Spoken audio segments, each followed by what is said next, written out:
Live. Yes, I can hear myself.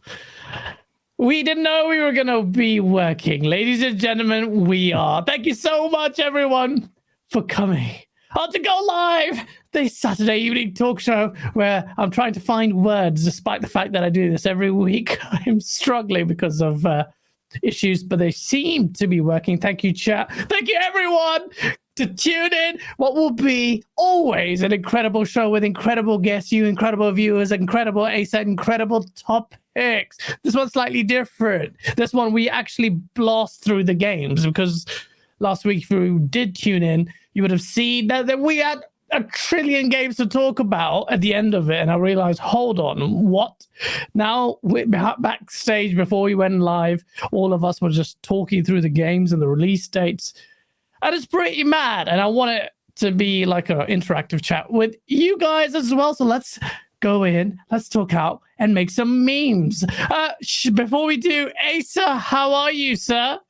Fantastic, guys. I'm always fantastic, whether I admit it or not. It's going to be another brilliant one. I've finally finished. Finally, it's taken me a long time. I've got to the end of God of War Ragnarok, or the end enough for my tastes. So I'm ready to move on to loads of new games. Been trying things, blasting through stuff, finding lots of things that I don't like. But yeah, it's all good. Looking forward to another good show. You mean you've kind of moved away from the game? You're just not... No. I've finished the campaign. There's like a fair amount of epilogues that you can do if you want to. So I've finished the campaign and I don't have an appetite to do the extra stuff. Okay, fair enough. We'll get your thoughts in a bit. Before we do, we have to introduce these gents. Joining us, man, wearing the green screen with the green banner representing GameOnDaily. What's up, Hargeet? Yeah, it's been a bit. Happy New Year. Yes, we'll hopefully talk about a whole bunch of games that are coming this year. Everything that got delayed from 2022. Across the board, there's so many, like from even Ubisoft and like EA and all those. There's so many games that have been delayed that hopefully we'll be able to talk about a bunch of stuff, right? So this could be an interesting year. I hope there's not as many delays this year. There probably will be some, but hopefully we have a whole bunch of games coming. The only problem will be how the hell are we going to play them all? Yeah. That is a problem, but it's a good problem to have, especially compared to last year. So this year is packed. I've told everyone in the background, like all content creators, this is the year. Just get busy, because we'll have to struggle to play the games and cover them. So it's a good problem to have, compounded, as you said, as a result of those delays. But last, certainly not least, it is Babe, aka Mav. How you doing? Caitlin's gonna kill me. How are you, man? Welcome back. Not bad. What's up, babe? I'm good, babe. How are you? Pretty good. Man, I've just been working a lot, so I haven't had as much time to play games as I want to. But when I have been playing, I've been playing some Midnight Suns. Diving deep into that. Oh my god, it gets so much better and better the deeper you get into it, because the story is really freaking good in that game. Surprisingly good. Oh wow. Yeah, like I just went through this whole sequence a little while ago that just really caught me by surprise. And like, is it a CGI story? Well, there's not really cut scenes for like a lot of the story elements. Like it's kind of like, think of like Dragon Age Inquisition style. You know, you walk around, talk to people, it unfolds narratives. You have surprise little things you have to go do and stuff like that. There's a whole big like abbey that you walk around and unlock new areas and stuff, but sometimes we'll throw something out of the blue. There are some cutscenes and stuff, but those are mainly focused around like close to when you're going into battles and stuff like that. But yeah, man, it's this game is pretty special, I think. Especially if people like tactics games and stuff. But besides that, man, I've been playing Warzone with Kate. She's really into Warzone, so we've been playing that quite a bit. And other than that, man, just waiting for this Avalanche to start this year, because I don't know how we're going to keep up with it. I already have a backlog that is insane, so I don't know what's going to happen this year. I mean, it's just absolutely bananas. But like you said, it's a good problem to have, and I can't wait for it, because we're in store for an amazing year.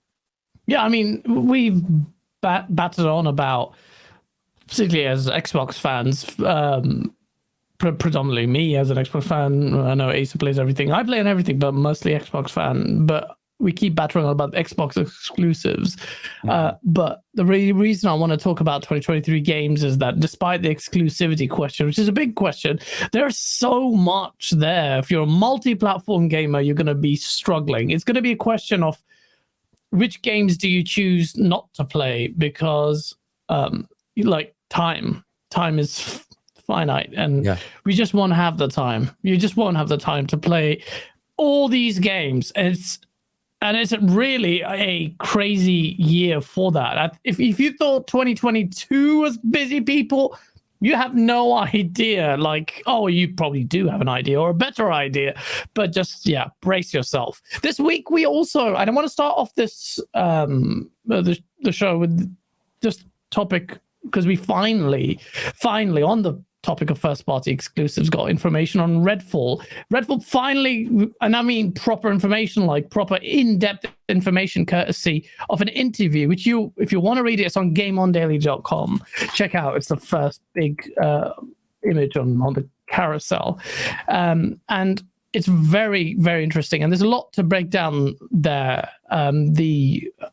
The website is Games Radar. They always tend to get really good exclusive interviews and exclusive sneak peeks, like they did with Spider-Man Miles Morales. But they've got a really good interview with Arcane Austin's Harvey Smith, who's the studio director, and Ricardo Bear, who is the creative director. And they not only clarified a few things, but also kind of, and I'm doing a video on this, so hopefully we'll release it, hopefully a little time, but Monday, because really, there's a lot here.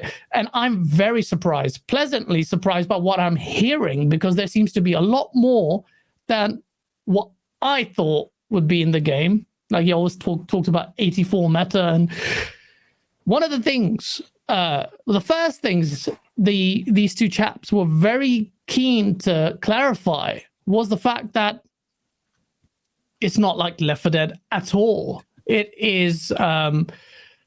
But what he says is, well, he draws similarities to Far Cry, and also Stalker, funnily enough. So he says he understands if other people came to that conclusion, because there are 4 playable characters, but you can play them cooperatively against undead, whatever. But in terms of the gameplay itself, it's going to be like Far Cry. Redfall, and I quote, Redfall sometimes feels like you've blended Arcane's creative values, and you'll know what that means if you play Dishonored and Prey. But he's combined them with Far Cry 2, which is interesting. He mentions that, and the sandbox elements of it probably is why he's making that comparison. And Stalker, that's the kind of thing we have going.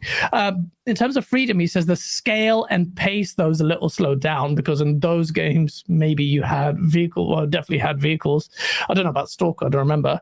But this is on an on-foot game. But it is quite deep. Not only that, they've got NPCs who give you quests and stuff, and I wasn't expecting that. I know we were quick to try and remove the Left 4 Dead, not Left 4 Dead stench, because Left 4 Dead is a classic game, but Back 4 Blood didn't really hit it. Let's be honest.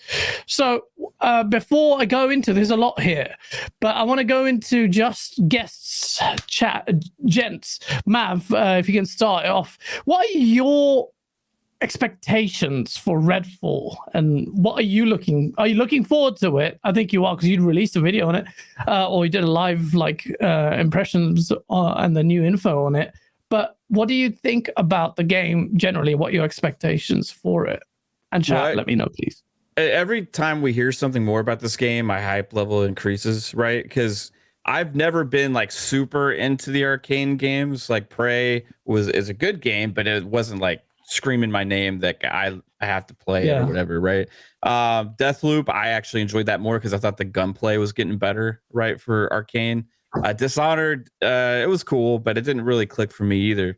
But this is that Arcane game that could really speak to me, because it does have that co-op element. I play a lot of multiplayer stuff, right? So I got our friend group and stuff. We play a lot of games together, and looking at this game, I don't know where those Left 4 Dead comparisons came from. I understand that people saw this 4-player co-op and you're going through, the world and doing stuff, but like the only similarity is that it has guns and there's 4 players for me. That was the only thing ever.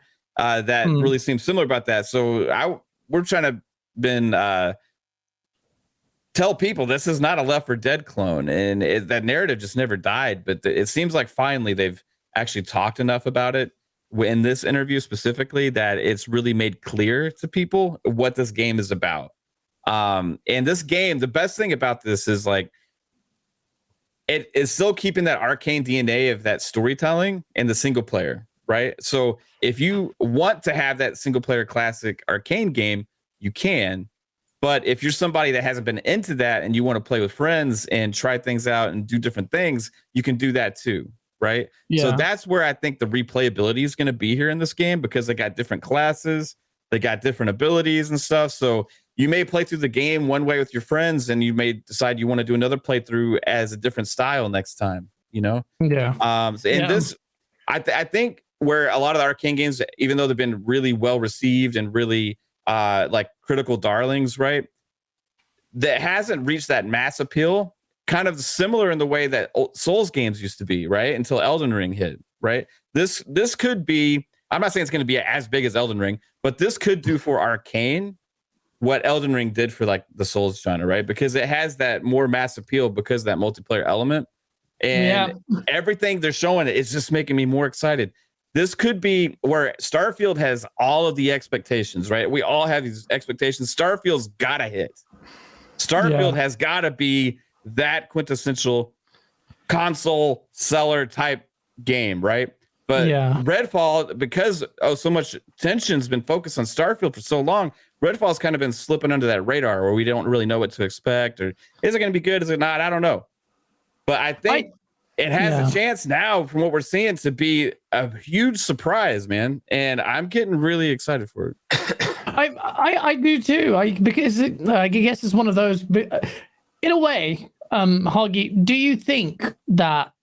And I'll get your impressions in a bit. But do you think maybe perhaps the more tepid, not response, but kind of anticipation as a result of those comparisons with Back 4 Blood might help Redfall, because it's keeping expectations in check, and then boom, we're like, oh, this is a little bit better or more than what we expected.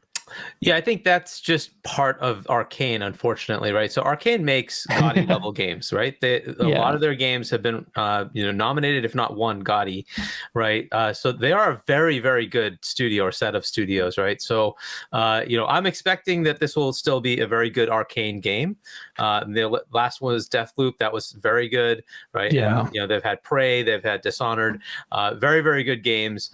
But they always stay under the radar. Unfortunately, they don't seem to like come out of a niche level. Game Pass has a chance to change that. This is an exclusive first party, right? It has a chance to change that.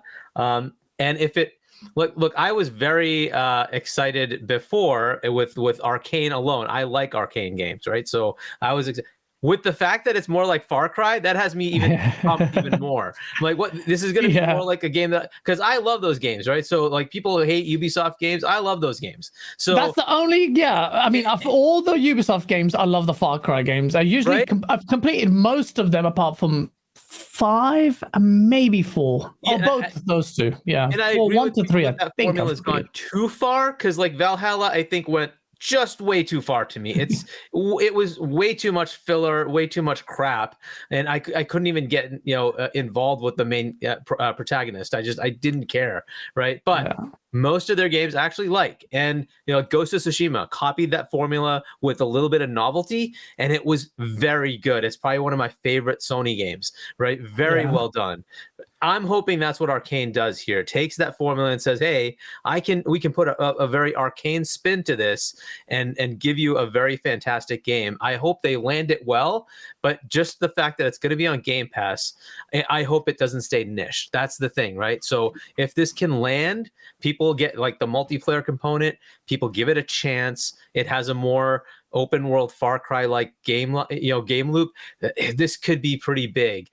There is a potential concern if it's coming out at the same time as Zelda and Suicide Squad in that same month. So you have to be careful with that. Like that May time frame does have that potential headache for them.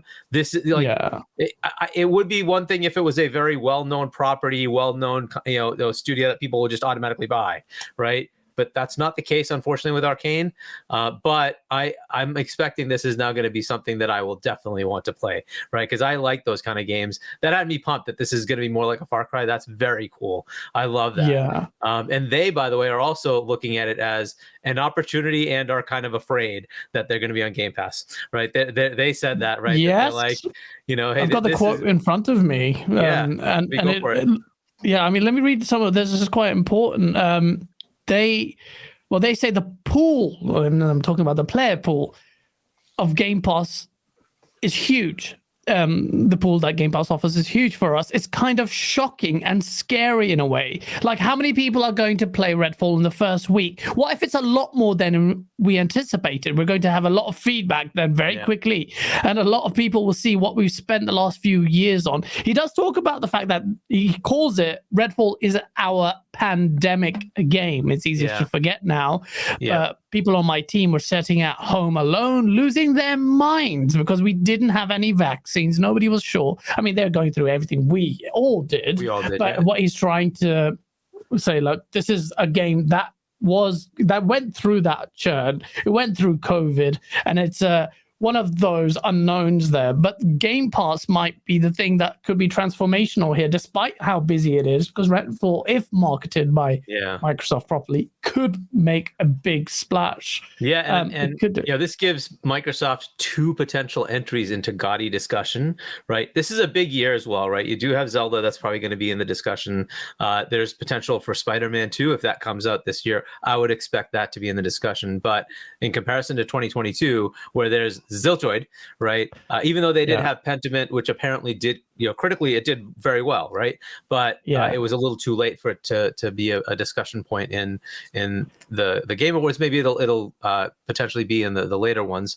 But they do have two potential options here that could be in that discussion. This interview was great. It did elucidate a lot of things, but the fact that it is not a simple like Left 4 Dead Back 4 Blood type of game, that actually is pretty cool, right? That there's a very exploratory discovery mode, and then you can just go out there and like live things are happening, and you can go attach to that, do what you want, or just run away, right? That's and I'll touch upon those things. It is a lot more involved than I thought it would be. But before I go into touching some of these extra elements in the game, I wanted to get your thoughts on it, Asa. Asa, what are your expectations for it? Is this a game you'd like and play? I don't know if I'm asking this before. No, I've not heard anyone read Game of the Year GOTY as GOTY before, and I really don't like it because it doesn't come across my British English accent very well. I just feel silly. I'm not going to take that up, Hargeet. You can carry on with your GOTY American, but GOTY, no, I'm not a fan. I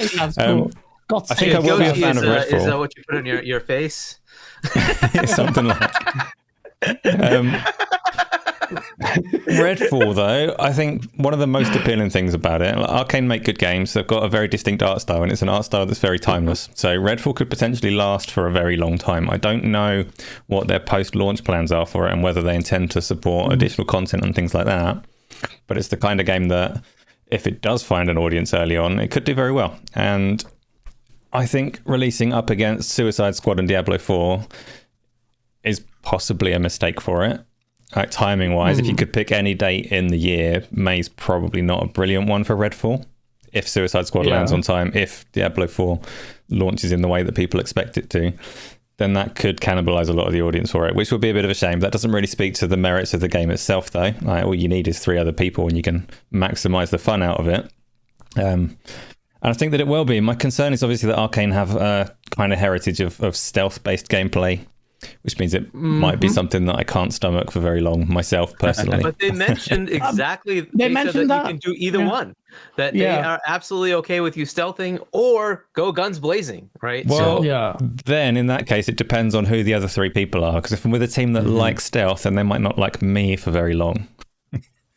Yeah, you wouldn't want to play with like me, Pong, and Steel. Like, we would be creeping through the weeds and stuff. Did y'all see that id has actually helped on the gunplay for this? So great point about that. This is the thing I really wanted to hear about, but you don't hear much about it. But the creators of Doom came in on the gunplay, Mav. That will be very important. Very important for this studio in particular.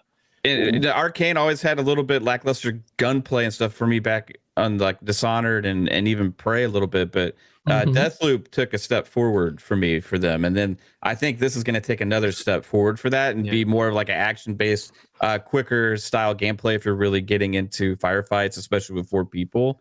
So that's going to bring this game to life, I think. And I don't think we can underestimate the fact that this is also PC day one within PC Game Pass day one as well, right?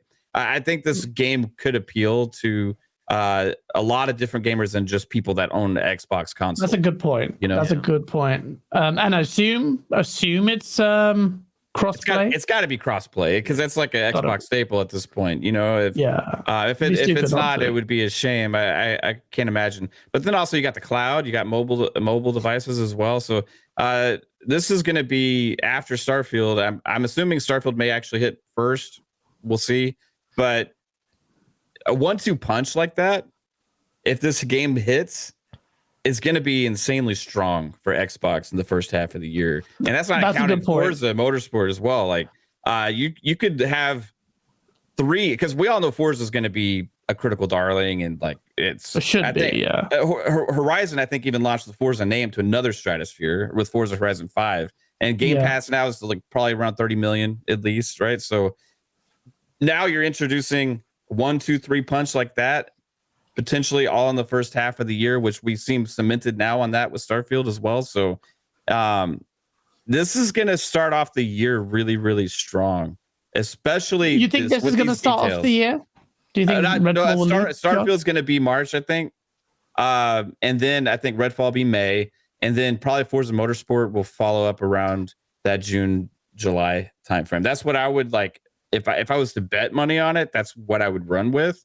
But you launch with the most highly expectation game, and remember, Colt Eastwood's was saying out there that people that have been playing Starfield saying it's exceeding their expectations, right? So then you follow up a game where people have no expectations, really, like Redfall. So it's going to be, if this game hits, it's going to be really, really good for Xbox. And then you follow that up with Forza Motorsport, which we all know is going to be great. So it could be special. It could be really special here. Any extra damage Redfall does is going to be bonus because of those. I think the Back 4 Blood comparisons may have actually ended up helping them, which is why I asked that question, because a lot of people are like reserved in their expectations. But when you read this interview, one of the things they said is actually, look, this game is a bit special because in hindsight, they may have, they didn't say that in hindsight they would do this, but they said there should have either been a co-op game or an open world game. It shouldn't have been both, but we've kind of come to this point where we actually have done both. And I think, and he keeps saying that if they hit the quality mark, then they think this game will be pretty special. And it sounds like marketing, but it's not. And I'll find a quote there, but here it is. It says, maybe we stretched too much this time. We probably should have picked either an open world or co-op multiplayer. But if Redfall comes together at the quality level we think it will be a different beast. It's really tremendous. It does a lot of cool stuff. And then he goes on to the cool stuff. A little interjection. You could say, and that's why it's 30 frames per second, and it would sound like you were listening to the Gotham Knights developers. Wow. Shade from man, don't even put that into the world right now. It's well, this is UE5, so I think they'll hopefully use the UE5 one mode that'll allow them to do the 60 FPS, right? So let's hope 60. They showed up 60. Yeah, so I hope it will not do 30. But that is another interesting point of like bringing in the id Tech folks who are id Tech, right? They're not using UE, but they were able to help them with UE. And I don't know if that's more guidance or if it's actual code base help but somehow they were able to help them, even though it's not their engine. Up to now, if people don't know, Arcane has been using the id Tech engine. They've changed a bit, called the Void engine, but it's based on id Tech. Okay, and so this is the first one they're switching over to UE. So that's going to be an interesting switch for them. But yeah, so if they're looking back to id Tech or id Team to say, how can we get the gameplay, the gunplay to be what we want? Right. So I don't know how they help, whether it was, just going through some iterations with them or actually giving them code base to have the gunplay be the way it should be. But we'll see how that goes. Right. But that kind of, I guess if it is code base, I suppose that can be everywhere. Right. They could share code between all the various engines. And once they finish the ABK thing, they also get the COD engine, which is also a derivative of id Tech, but it's very much modified for COD, but they'll have access to that as well, right? So there's a lot of capabilities that can be shared across. I think the engine itself, the game looks proficient. It looks smooth. The way it plays, well, we don't know the way it plays, but it looks really good, and it looks smooth. 60 frames, drop in and out co-op as well. So I'm not overly worried about the performance of this game. I mean, it looks nice. It doesn't scream next gen, but it does look good enough for you to not complain about it. And some bits look pretty cool. With Arcane games aren't intended to go to that level, though, right? Arcane games tend to have like a sort of artistic, view. I guess it's not, supposed to be very real, but they have a more artistic. It's not real though. I think it does look particularly. It's a gorgeous game. If that environment is nice and interactive, then that will last a long, long time. So. Yeah. One thing we really can't like Arcane has never really been questioned about their quality of their games, right? Yeah. Like all their games have always come out like super high quality. Only thing I would like, if in the back of my brain, like, how is the co-op going to work, and will they be able to have it balanced and play off of each other well, enough gameplay there to keep it interesting with the multiplayer side? And that would be the only question I have, because that's just what they haven't really done before.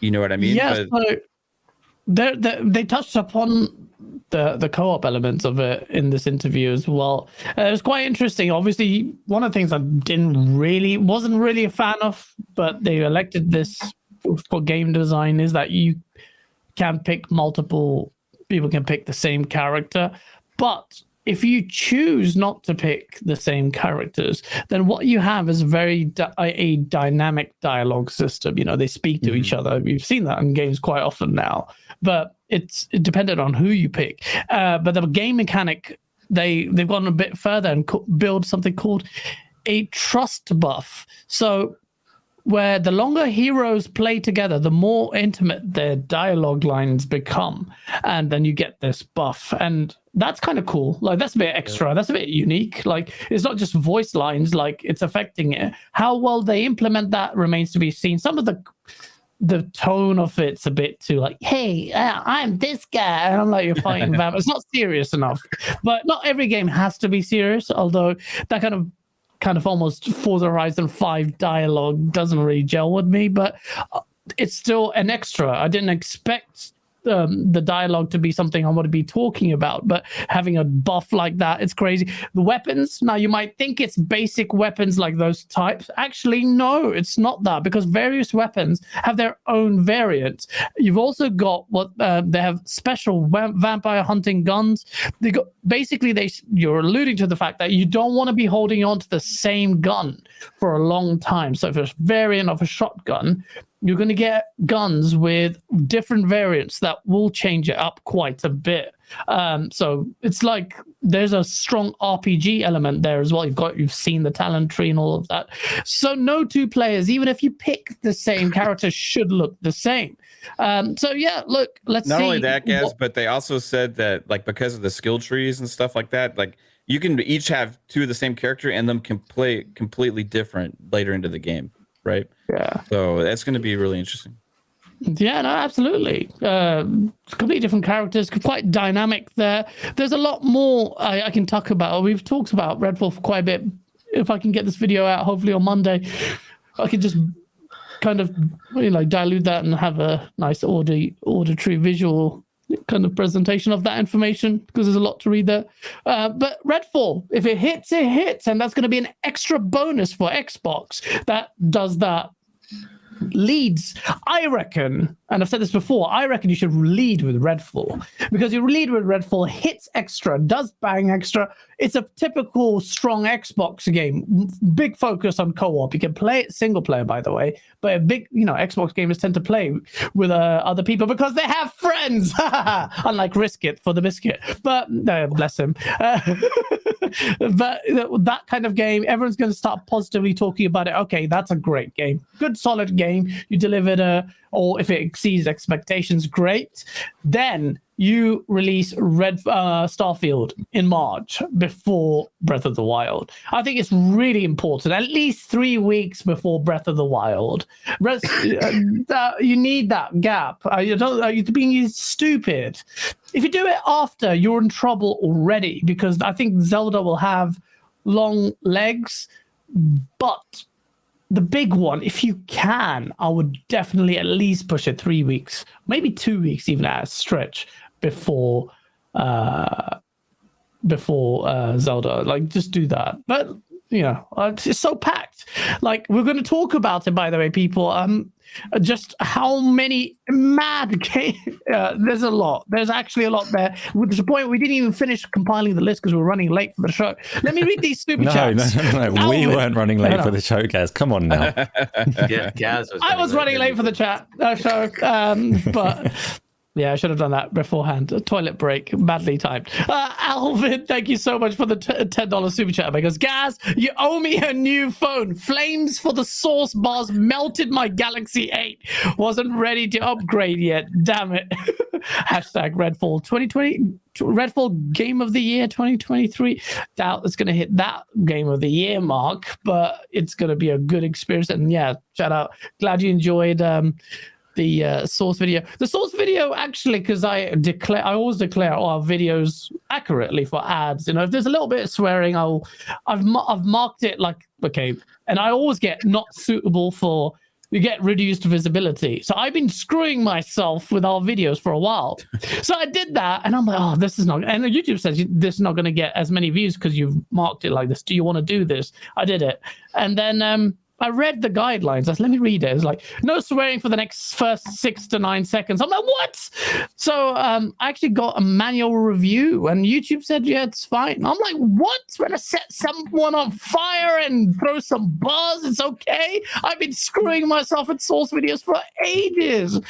It's so stupid. I'm kicking myself. Like, I've literally been murking our views like for myself. So, but I'm glad you liked the source video. Sorry it took so long. It was something crazy. And if people want to keep chatting shit, they can do so. Just chat shit, get banked. That's just a fucking warm-up for all the pricks who are keeping their mouth open. You'd think I was just doing it for posturing. Oh, you bitches. Faith 23 Brooklyn, New York. Thank you so much for the $20 super chat. He goes, first it was the heatsink thing with Austin guy from YouTube. Then it was don't leave the PS5 in standby mode. I don't remember that one. Now don't leave it vertical. I had my PS5 from day one and had no issues with it vertical. Now face. Okay, so what he's alluding to, chat, is the fact that the PlayStation 5 apparently, reportedly, I haven't followed the links yet, but is having issues with it being in vertical mode. I've had a couple of people say that they've also had or also heard of other people having that issue. I don't know how real that it is. A lot of people say it's real. Hargeet, have you heard about it? Is it an issue? I mean, issue, we'll have to find out actual stats, right?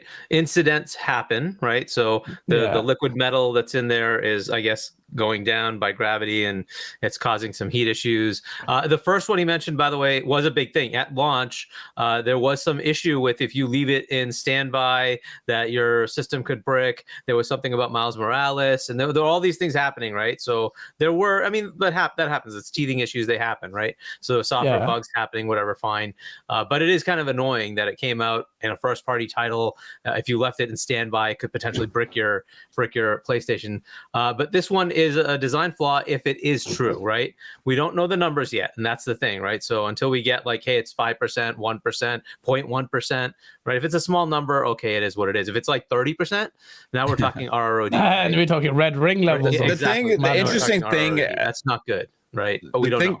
The thing about that one that does maybe concern me a little bit, which I don't think I'll ever have this problem because I don't turn my PlayStation on enough to ever have it melt the liquid metal. Wow. But Xbox. for people that do really play, this is a problem that might show up more later. Yeah, right? That's the sad part. So we don't know. It'll be hard to keep track of that because how long will that last? The heavier use that actually leads to the problem getting worse, right? So we'll see. It'll take a while, I think, for us to really know. Yeah. And when it does happen, class action lawsuit awaits PlayStation. Yeah. I mean, these are one of the things, like, obviously, design is hard. I think, you never know. You can't predict this, but I think they were running quick, fast, and hot with their liquid cooling solution. Asa, you're the technical guy, but I don't know if you're the hardware technical liquid cooling guy. I don't know if you followed this. Do you think there's legs to this?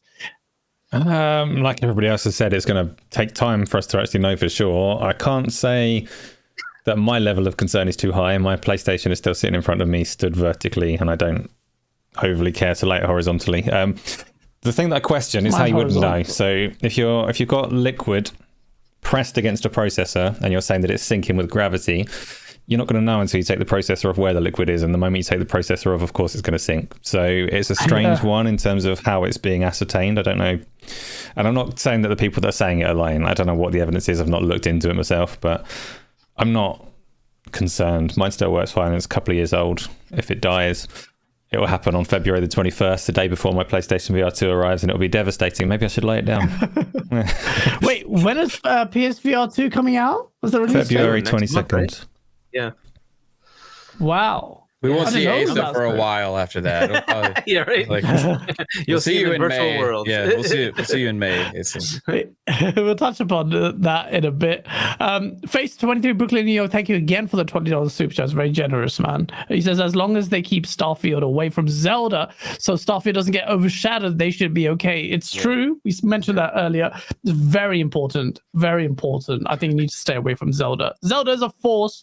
That is a Game of the Year contender. That's my personal shout for the Game of the Year because they just do mad stuff. Is it still Shigeru who still deals with? Yeah, he's still there. He's like 70, I think. He's man, when that guy goes, Hey, I know someone who worked with him, and apparently Shigeru is not so nice to work with, but I won't say too much. Yeah. Deadly Headley, thank you so much for being a member for 6 months. He goes, smack that like button if you like seeing fanboys served a metric ton of sauce. Nothing but sexy breasts on the show. Beef. No, beef. Sorry. We know where Gaz's head goes. My milkshake brings on the beast on the show tonight. Let's go, Game On. So shout out to you, Deadly Headley. He's such a nice guy as well. Thank you for being a member. Risk it for the biscuit. His hearing is not working. Thank you for the Australian $3. He goes, all our hair is nay and clip, clop, clip, clop. Because I think he's listening to himself running away from the smoke. Do you want to do this to yourself? Risk it. No, shout out to you. Jigga J, thanks so much for the $2 super chat. Starfield, Redfall, Forza, a new holy trinity.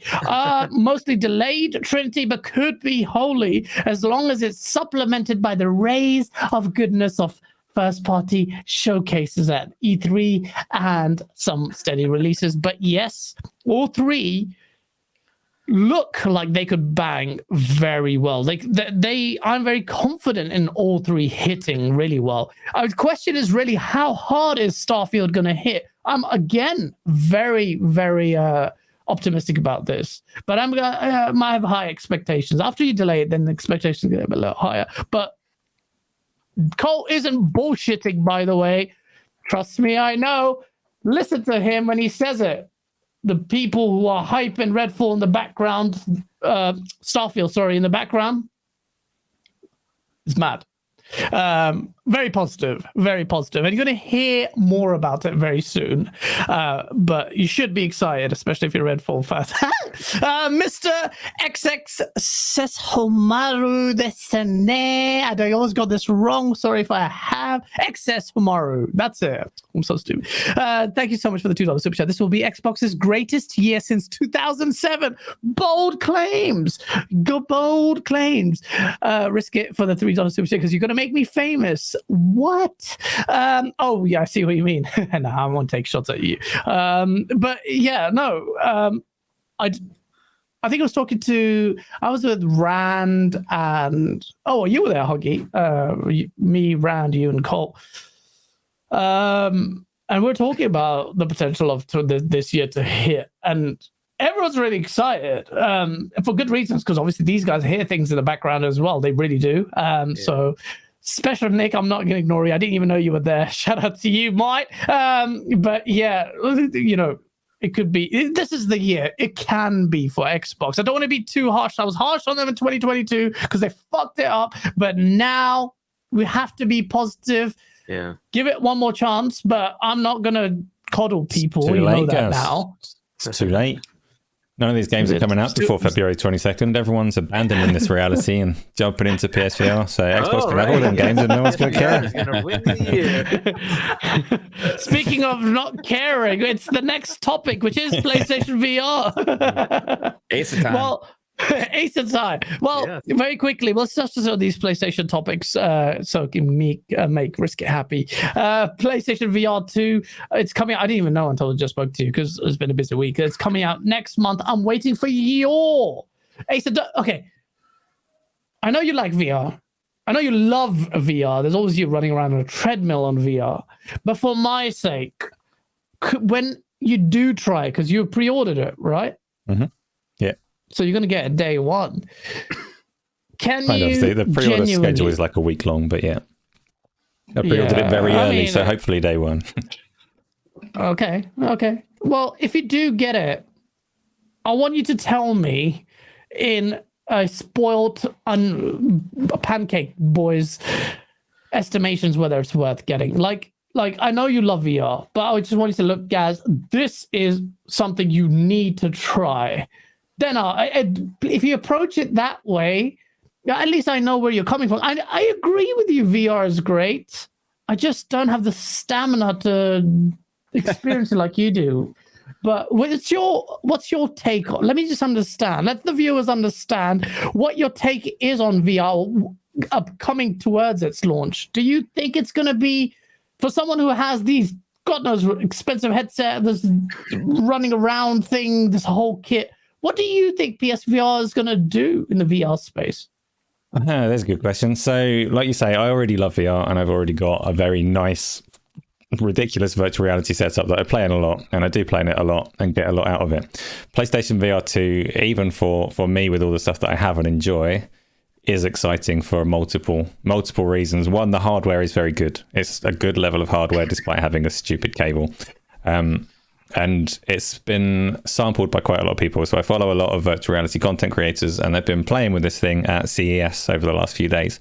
Feedback from all of them has been massively positive. Like, this device is exceeding their expectations, even knowing what they know about the specs. So that's really encouraging for me. I'm excited by that, and I was already excited. The other thing, though, because virtual reality has taken some strange turns over the last couple of years. It started off very big in the PC side of things, but when Meta, Facebook, whatever you want to call them, Oculus, kind of pivoted towards standalone, strap the hardware to your face games, it changed a lot about the industry. And the kind of big, most exciting VR games have been very, very quiet for at least a year, probably 2 years.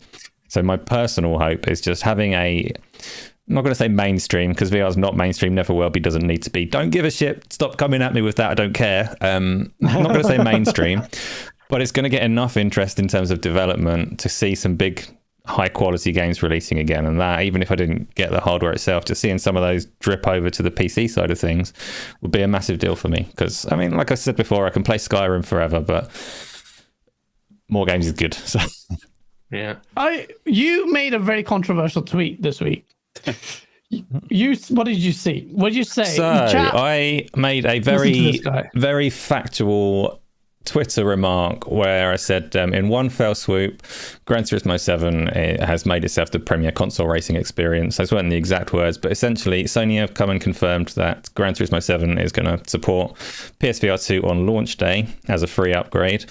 And this isn't new opinion from me, because when Forza Motorsport 8 had those initial trailers and we had those conversations about how good it looks, and we had all these conversations about how irritatingly bad the Gran Turismo 7 package is, and it's like the pancake version of Gran Turismo 7 was a massive disappointment for me and a lot of people.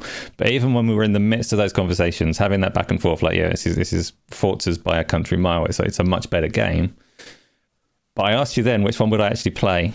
Because the answer was Gran Turismo 7. One of them's going to be VR and one of them's not. And once you've sat in a car in VR and raced, it's very, very difficult to go back to looking at one on a TV screen. It just is. So Forza cannot compete with that. Well, for me. I don't know. Well, for you. Okay, fine. That's fine. And I agree with you. I always play in cockpit mode in games. I want to play in VR. And thing is, the GT package, I need to try it. I've got it now.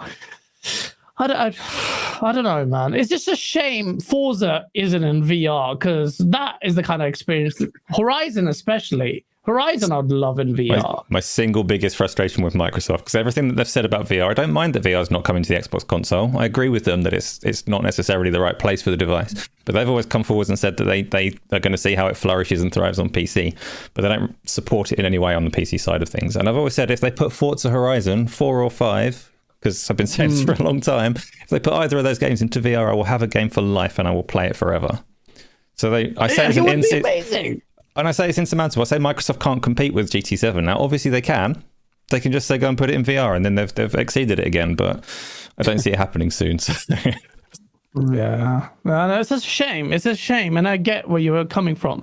At CES, not much there. Microsoft was absent. Jim Ryan came out and said PlayStation sold 30 million consoles. That's very good. That's a very good performance. Chaps, do you have anything to add? Also, they also announced the Project Leonardo. Why do you say Leonardo? It's a Leonardo, which is an accessibility controller made on PlayStation. Xbox did theirs years ago. A lot of people fighting over accessibility controller. I was thinking, really, you just should be celebrating this. This is a good thing. That's it. It's a good thing. It's coming to another big console. That's a good thing. More people being able to play. That's a fantastic thing. And also it's different too. So it may work for people where the other one may not work for also, right? So there's just more options. If you're a Star Wars fan, you'll love the PlayStation one. It looks like a Millennium Falcon. It really looks kind of cool design. An aluminum Falcon. Aluminum. I messed that up so bad. Millennium Falcon. You don't remember that? I'm trying to remember which comedy thing it was. So somebody did a parody. Aluminum Falcon. Was it Robot Chicken? Maybe? I think it was a Robot Chicken one. Or Falcon. He's like, what? What the hell's an aluminum Falcon? You blew up the Death Star. PlayStation selling 30 million. Cole Eastwood. I thought you said Xbox was in the lead. I saw so many of these stupid tweets. But it's a good. We've always said that once the stock issues get resolved, PlayStation is going to just kill it in sales, and it has, especially compounded with, I do think, the shit year that Xbox had last year will factor into that, because early momentum is so key, which is why I'm so frustrated with Xbox, because they flopped that, because I like to see a little bit of healthy competition. Well, you'll get it still quite early in this race, in my opinion. But PlayStation is coming on strong, really strong from 2022. But the games-wise, we'll see. We'll talk about that next. Because the next topic really is going to be about the games. Now, chat, I want this to be an interactive scenario here, because there's freaking loads of games. And okay, let's start off with month by month. Yeah, I guess so. Sorry. Yeah. Well, chat, we don't get a chance to talk. Do you have anything to add on PlayStation VR before we move on? Because the next segment we'll talk on for a while. So what do you want to talk about now, Hargeet? Are you going to get it? You sold your PlayStation. Yeah, I still my, but I'm actually more curious as to where we think this will go, right? So, Asa, you're saying that this could potentially enable developers to put more content on.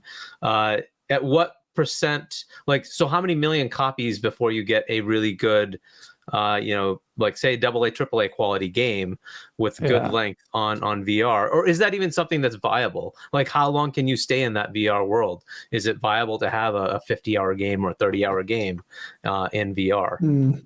Yeah, so those are quite big, long questions that I won't dig into massively, because I know most people here, and there's a lot of people here that really don't care about it, including you three, I think. I really do, and I appreciate these kind of questions, and I talk about it a lot on a Thursday when it's a smaller show, and then people can just listen if they want to, or go if they want to. Here, I will say it's difficult. I think if people have concerns about Sony's long-term support for PSVR 2, those concerns are very fair, because they dropped PSVR 1 pretty quickly. PSVR 1 was a horrible device, by the way. People saying that you've tried that and you didn't enjoy it. Neither did I. It was horrible. It made me immediately sick. PSVR 2 is a good device, and there is a massive emphasis and onus on Sony to support it. I will say that the initial catalogue, a lot of people are disappointed with that, but there are even a handful of good VR games makes that device worthwhile for me, and there are some good VR games coming already. So I'm going to be pleased as punch to get it. I'm looking forward to it in that sense. Development pivoted away from big VR games, and I say big, like it's always been a criticism that they've been quite experimental, but it pivoted away from good hardware, so PC hardware and such, when the Quest hardware approached 10 million sales. So PSVR 2 doesn't need 10 million, but it needs to be hitting the millions before people start pivoting back to making big games. And there is an appetite from developers. A lot of the VR scene's developers they're not making it because they're chasing the dollar so much. Obviously, if you're purely in it for the money, then you make a mobile game. But there is a scene of developers that want to make things that excite them. And so PSVR 2 just needs to be viable for those people to be able to pursue their dreams and do that. And a lot of studios think, oh, well, I hope will. That's a great point. And I didn't know about that. Yeah, but I guess that makes it so that you're not going to get large teams making something like a Redfall, right? So something at that level, it's going to have to be kind of smaller experiences. Hopefully, something that's designed for that VR, environment, right? So that's not a mobile game that they then just chuck into VR, right? Oh yeah. Do you know, it's a funny thing though. One of the things that's going to help it most, one of the things that separates a native VR game and a converted game, is historically games that have been made for the flat screens, not because they're on flat screens, but by virtue of the hardware that they were made for, they didn't have a lot of physical interactions. And physical interactions are a huge difference in VR, because you see everything and you expect your hands to be able to work in that world. You expect to be able to pick up those cups and throw them at people. And games that were made for the previous generation of consoles, they cut those things back because they didn't offer a lot in that space. But these new consoles have good processors. So now it is actually a lot more viable to make a game that supports the flat experience and converts well and plays well if you're in it. So there's lots of things to be optimistic about in terms of content. Yeah, interesting thing is this year is all about VR for PlayStation, right?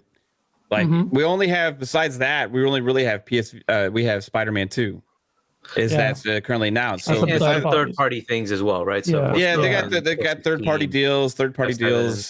They got Spider-Man 2, and then they've been marketing and pushing the VR a lot, obviously because it's coming out. But they have a lot of first-party stuff that is coming out on there as well. You got like the Horizon game and stuff like that.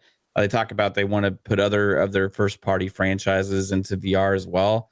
I just question, like, if 2023 has such a big focus on VR, is that going to be for the masses? No, it's only for like a small percentage of PlayStation users. You know what I mean? So they said they're going to try and have 2.5 million out there by March. So even if they sell out, their entire launch library is only available to less than 10% of PS5 users, right? And the reason I asked the question to Asa is, like Meta, for instance, they don't have a massive catalog of these massive AAA bangers, but Sony does.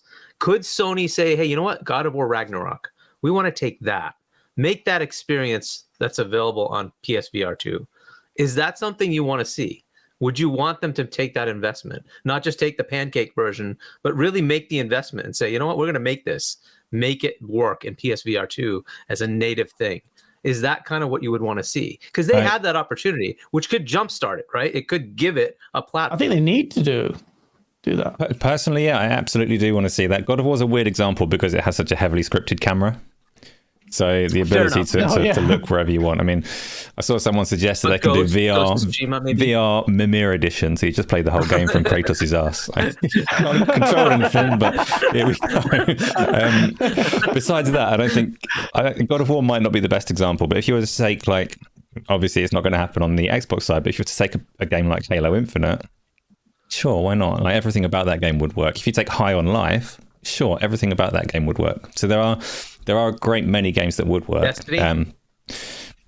Destiny would be fantastic if they could get the gunplay right. So I actually am all. And this is it's like a divisive topic within the VR scene as to whether games need to be made ground up VR only so that you can take advantage of all of the interactions. So I'm definitely not speaking for everybody that enjoys VR when I say this, but personally, yeah, I think games can work in both and do very well. A good example is Resident Evil 8. So Capcom seemed to be doing the right thing with that one because it came out as a pancake game, but they've got these physical interactions. And in the trailer that they show, unlike Resident Evil 7, you've got hands now, and they show you throwing the gun around and using the gun to like interact with pots and things, which is a minor detail, but it's a detail that a VR player would expect. And with it in mind, it can absolutely work as kind of hybrid development, and I would be very happy to see a lot of it because, like you say, that is the way that you get bigger games on there. Skyrim is one of my favorite VR games. For you, like, exactly, you play Skyrim all the time, and unfortunately, Microsoft's going the opposite direction. But that's the kind of game you want, something huge that then attracts customers in to say, "Hey, I want to try this out."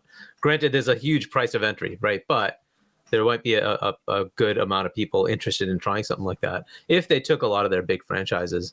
And I think they should. I think to justify their endeavor here really as a creative space, and I respect them for doing it because they are the only ones in the console space actually bothering to do it. If PlayStation want to do and you want to get the results you want, so that you're seeking and I'm seeking, which is VR developers taking VR seriously, moving away from mobile development, then PlayStation could you might say Xbox they're quite smart and common sense to have a wait and see approach. But I've said this before and I'll say it again. Sony get the kudos if they push it, because I don't think they did it. They get the respect for taking the risk. They'll get the kudos for pushing that kind of development forward if they do it. So like you said, Mav, though, it's risk reward. What that might happen is because PlayStation is notorious for pushing things out there and letting them to die. PlayStation Vita, PS Vita didn't need to die like it did. Sony fucked that up, and the Move controllers and the iToy and all the camera stuff. Or PSVR 1 to that point, right? PSVR even 1 VR kind of 1. fizzled.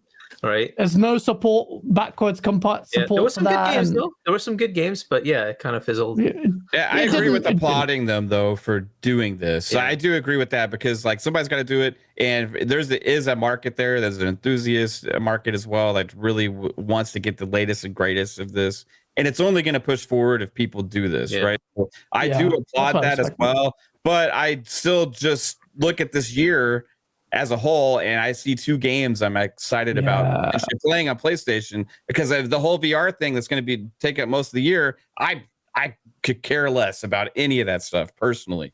So Final Fantasy 16, Spider-Man 2, I'm kind of excited about that. But even Spider-Man 2 kind of has me like, is it going to be the same thing again? I don't know, because it's like we've just played Spider-Man and we played Spider-Man Miles Morales, and they missed the mark not having co-op in this thing as well. So that would have been the extra. Yeah, that is kind of weird. Behind that, so now another single-player Spider-Man game. So it's exciting, but it doesn't have the same excitement for me as other games where we've had several years between Zelda titles for Nintendo, right? That's more exciting for me. But also, Xbox has 2 new IPs launching in the first half of this year as well, right? But granted, you got to look at this. Where would Xbox be if they had not bought ZeniMax Bethesda this year? It would be very bad. Same with Insomniac and Sony. It seems like the recent acquisitions are really yielding results on these two companies. Really are.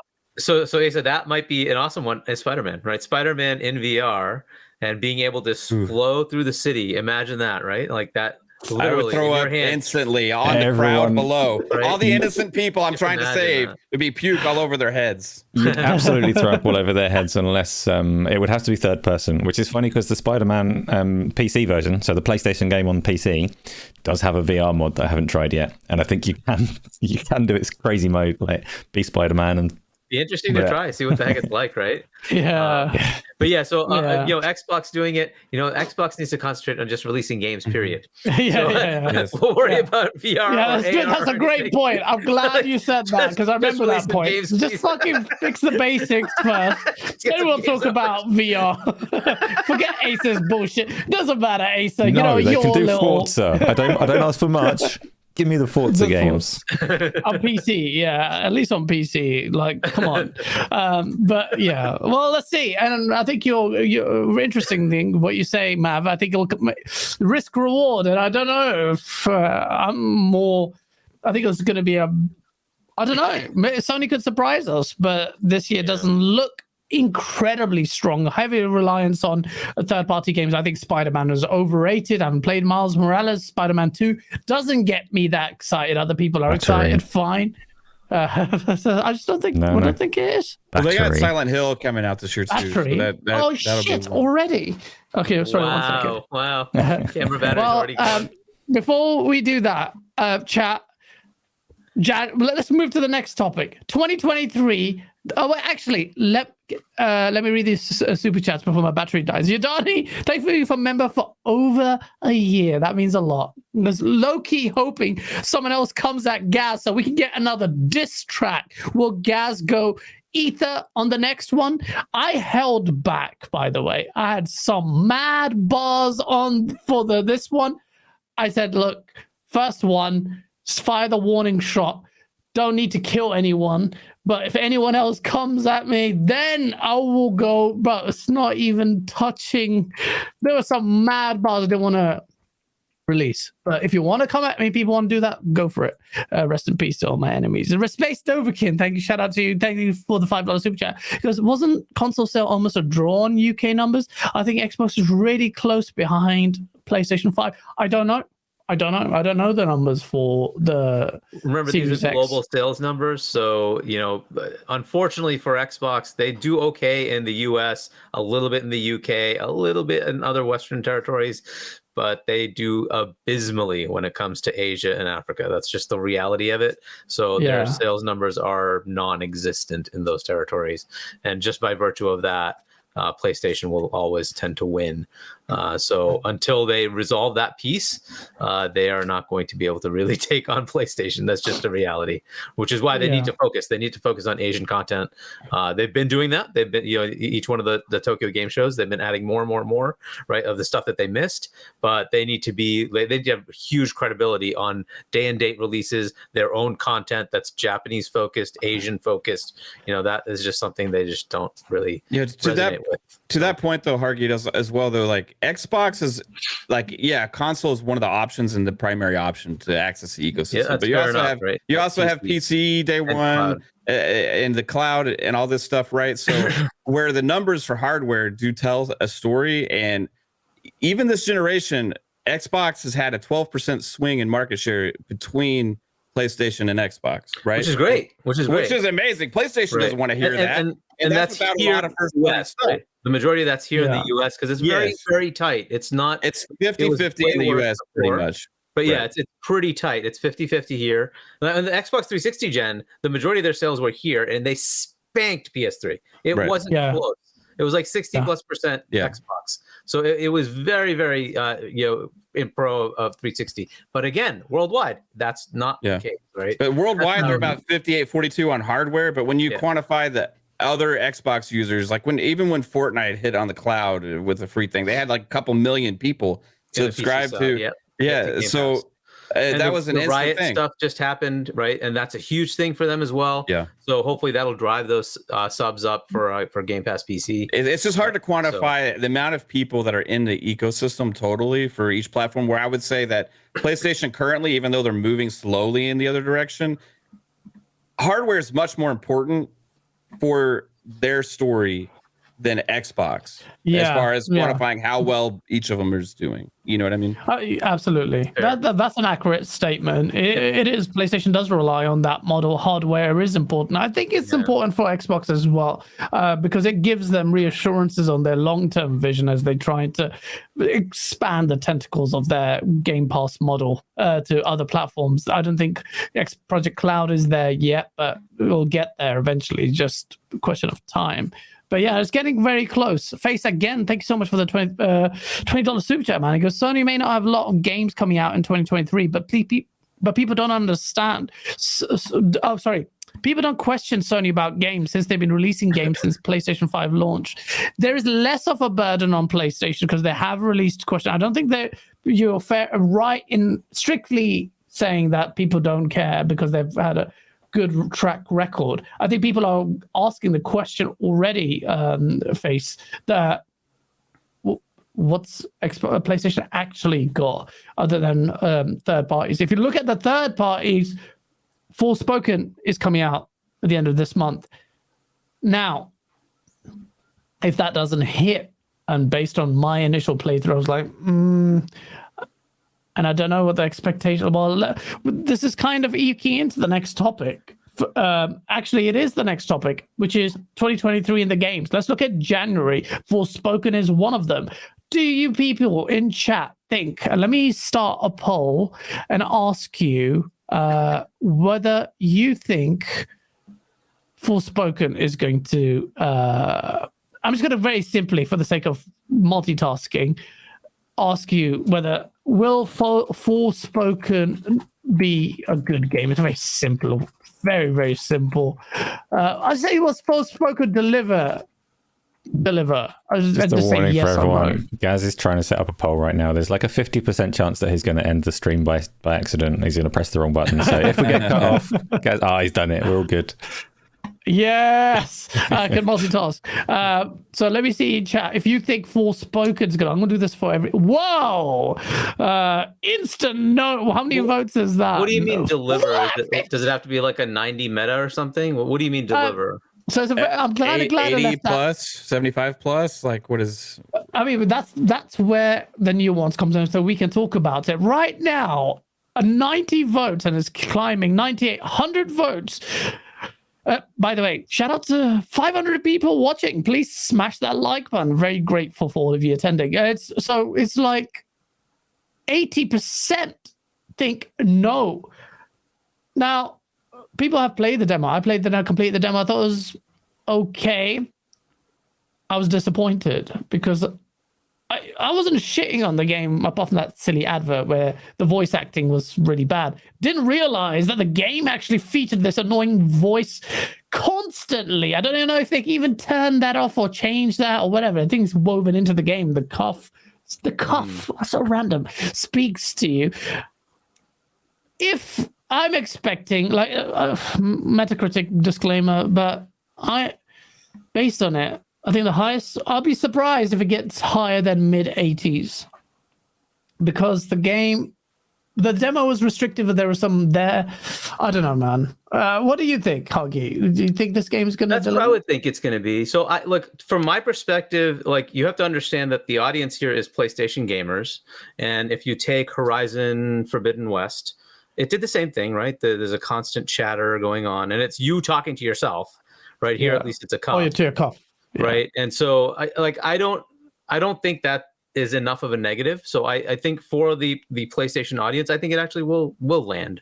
Right. So I don't think so it depends. Right. The story, I'm hoping, is not terrible. It's written by some pretty well-known people. So I'm hoping it actually is a good enough story, as long as that can drive people through the gameplay and it's good enough. The game loop is good enough. They'll stick with it and play it. A lot of people seem to be, against Horizon Forbidden West because it had a lot of this weird, questy stuff, right? It was just a waste of time, too much dialogue. Fair enough, right? But for others, they liked it. A lot of people liked it. And I think that did pretty well meta-wise. It wasn't like it was a 90s, but it was pretty like 86, 7, 8. 89 at one point. People were crying about it, but then that's 88. That's a very good rating. That's pretty good. Very solid. Especially in this day and age, it's really hard for games. That's a very good score. I would expect low to mid 80s for this. Maybe it'll be a lower game than that, but I think it'll be that. It'll be in the low to mid 80s.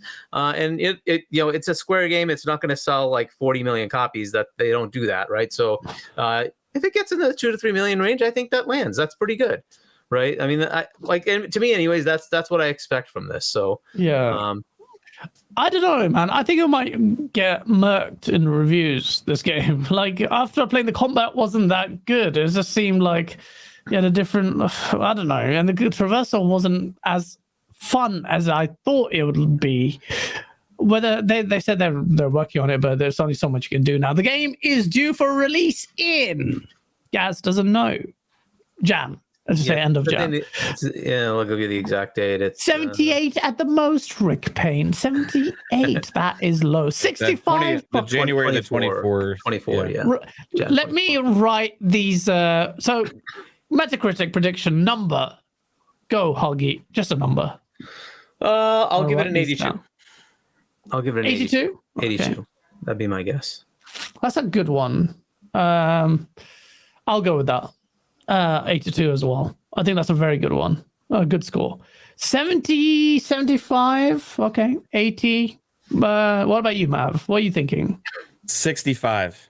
Wow. What I'm basing. It's not appropriate. What I'm basing. What, just win something? Let's go. What I'm basing that on though is the PlayStation user base that I saw talking trash about this game when they played the demo. Yeah, and there was a lot of people being like, "Wow, this is garbage," and people that primarily garbage. That's what they were saying. I didn't play it yet, so I can't give my own personal opinion on the game, right? Yeah. But the overall consensus I saw from a lot of PlayStation people friends I have that primarily play on PlayStation was that they didn't like the game. Right? Wow. Okay. So I don't think it was that bad, but it wasn't that great. 82 gas is a good score. 82 is a good score. Is the highest I think Forspoken will. Actually, you know what? I just realized I'm looking at the highest score. I would expect it based on what I played. Actually, I'm sticking to 82. It can't be asked. Asa, what do you think? Were the graphics horrendous? I'm just curious. And Asa, it wasn't that. It wasn't. It looked like a cross-gen game. Yeah. Some bits looked like last gen. Graphics weren't all that. In fact, I think there's sizable downgrade in some bits. I had this back and forth with this guy on Twitter called Christopher Hart, and he shared this. This is actually going to be in a source video, but I thought, let me just come off the Xbox on this one and the next one and go back to the ponies.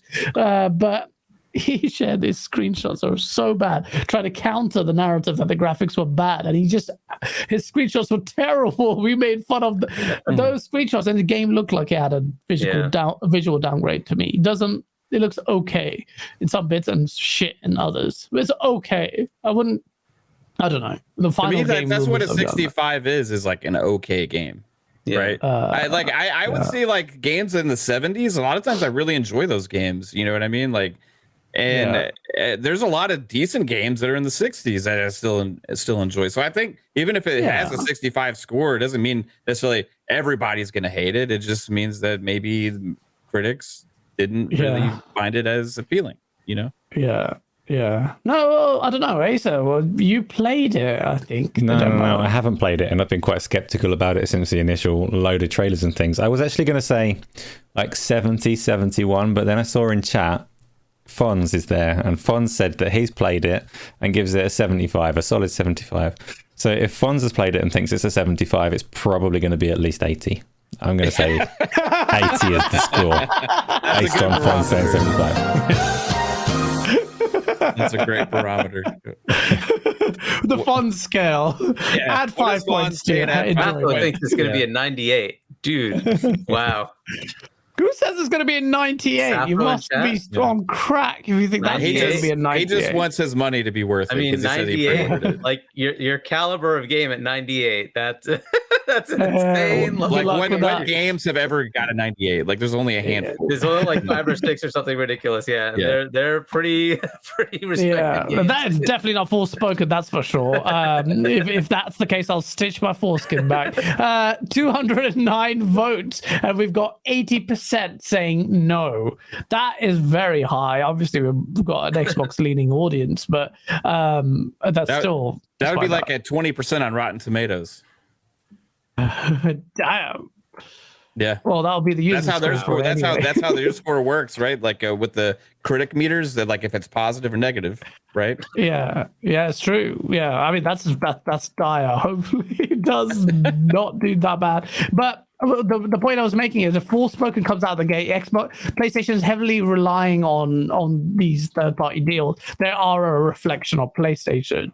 So PlayStation is going to start off with this, and then it's going to be no, but wait for VR because this game tanks in reviews, and it might happen. So it's a rocky potential start for PlayStation. But who knows? This game may actually surprise us. You never know because there's a demo is a demo. Shout out, let me do the super chats before we go to the next game. GH with a $5 Australian. Why would Microsoft not hold SF Starfield until later in the year, given how many games are launching between February and May? June already has Diablo. Makes no sense. And he got another super chat. He goes, give more time to polish and launch near Spider-Man. Miles Morales 2. I mean, you'll have to stomach the hits of the 12-month promises BS, like you didn't abide by that.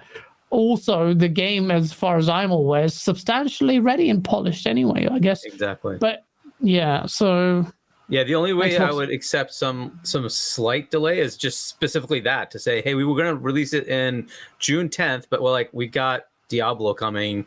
We're going to release it in July 8th or something like that, just because we don't want to conflict with our own game. Okay, I can accept that, but don't tell me it's coming out in November when you made a promise, because now you basically just broke your promise. Right, Microsoft have done that a few times. They have. Sony, I wouldn't put it past them, but they're coming in hot with some things. That, right? I know. I share your skepticism. I still think they should launch it early. Boom, before Redfall. That would be killer. That's the way to do it. Shock the system. Come on, Microsoft. March 23rd.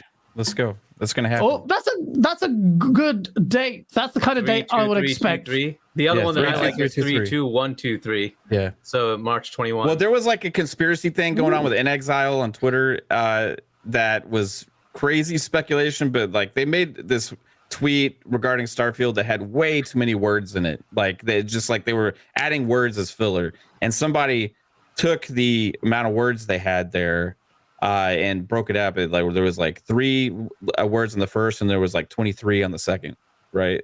Section. So it's interesting things going on with the behind the scenes stuff we're hearing about Starfield right now. Also, the website that they had just launched with their support page and all that kind of stuff. So it also said on the website this game's releasing within the first 6 months of this year as well on the FAQ. Add to that the people that are already getting to play it as well right now, the good positive feedback that we're hearing about it. I could bet that it would be sometime earlier this first half, March. Okay. Yeah. I think that's a smart play. The game is substantially ready. Yeah. Yeah. I don't mind March. I think the games that are coming out around then, it can handle itself against those games. So I would be happy with that March 23 or March 21 or whatever that time frame. That works. Yeah. Yeah. I would be too. I think that would be very strong showing. You launched it. That's going to be. Everyone's going to be talking about Xbox immediately with Starfield. Mm-hmm. You need to give some time to market it, but we'll talk about the event thing at the end of the show. But then you've got that. You've got Monster Hunter Rise, Forspoken we talked about, Dead Space Remake. Now I know Callisto Protocol's been. I can hear some thing in the background, by the way, like a washing machine or a fan. The Dead Space Remake is gone now. Dead Space Remake, 27th of January is coming out. I'm going to buy this. I don't want to. I have so many games to complete. I put a poll on who is going to buy this game at launch. a lot of people are hyped for it. Callisto Protocol didn't do what it was supposed to. A lot of people thought, and it didn't. In many ways, it failed. I love the game at the end. I think it's a really good game, ultimately with fundamental flaws, but a very good first game for the studio. Shows some promise. Dead Space, however, this is the one where people, I mean, a lot of work has gone into this one. If you watch the vidocs on the development of this game, the engine just looks really good. It just looks beautiful. Is this next gen only? Is it cross gen? I don't know. But it looks amazing. Hoggy, are you going to be buying this? No, because it's going to come to Game Pass, and I'll play it when it comes to Game Pass because it's part of EA, and EA Play will be, it'll what 6 months, 8 months, 9 months, whatever it is later, sometime in the fall, it'll be available to me. So I'll just play it then. That makes sense. What about you, Mav? Are you going to be buying this? Not right away. If it ever goes on sale for dirt cheap or when it hits Game Pass down the line, I'll play it the same. There's so many games coming out this year that consciously I'm trying to be aware that I can't buy every single game I'm going to want this year. Right. Yeah. So it's like a one like that. It's just going to hit the back burner for me.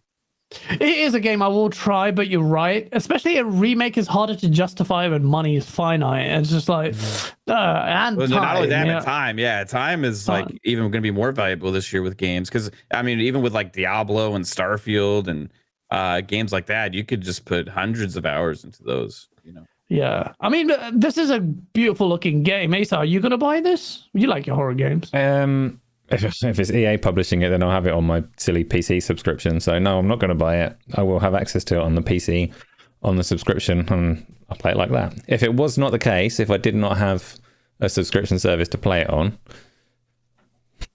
it looks like a good game and I want to play it. So I don't know. Yeah. Maybe it's hard. There's so many games, so many things to play. I've already Mav was talking about Marvel's Midnight Suns at the end of the show, and while he was talking I turned the Xbox on, like, I'm going to get that. I was looking at it yesterday. I was hovering over it. It's on sale at the moment. I was hovering over it like, okay. I'm going to get it. It's a bit cheaper on the PC. Do I get it on the PC? I really fancy playing this one on the Xbox. It's not like a graphical showcase. I'm going to quick resume the crap out of it.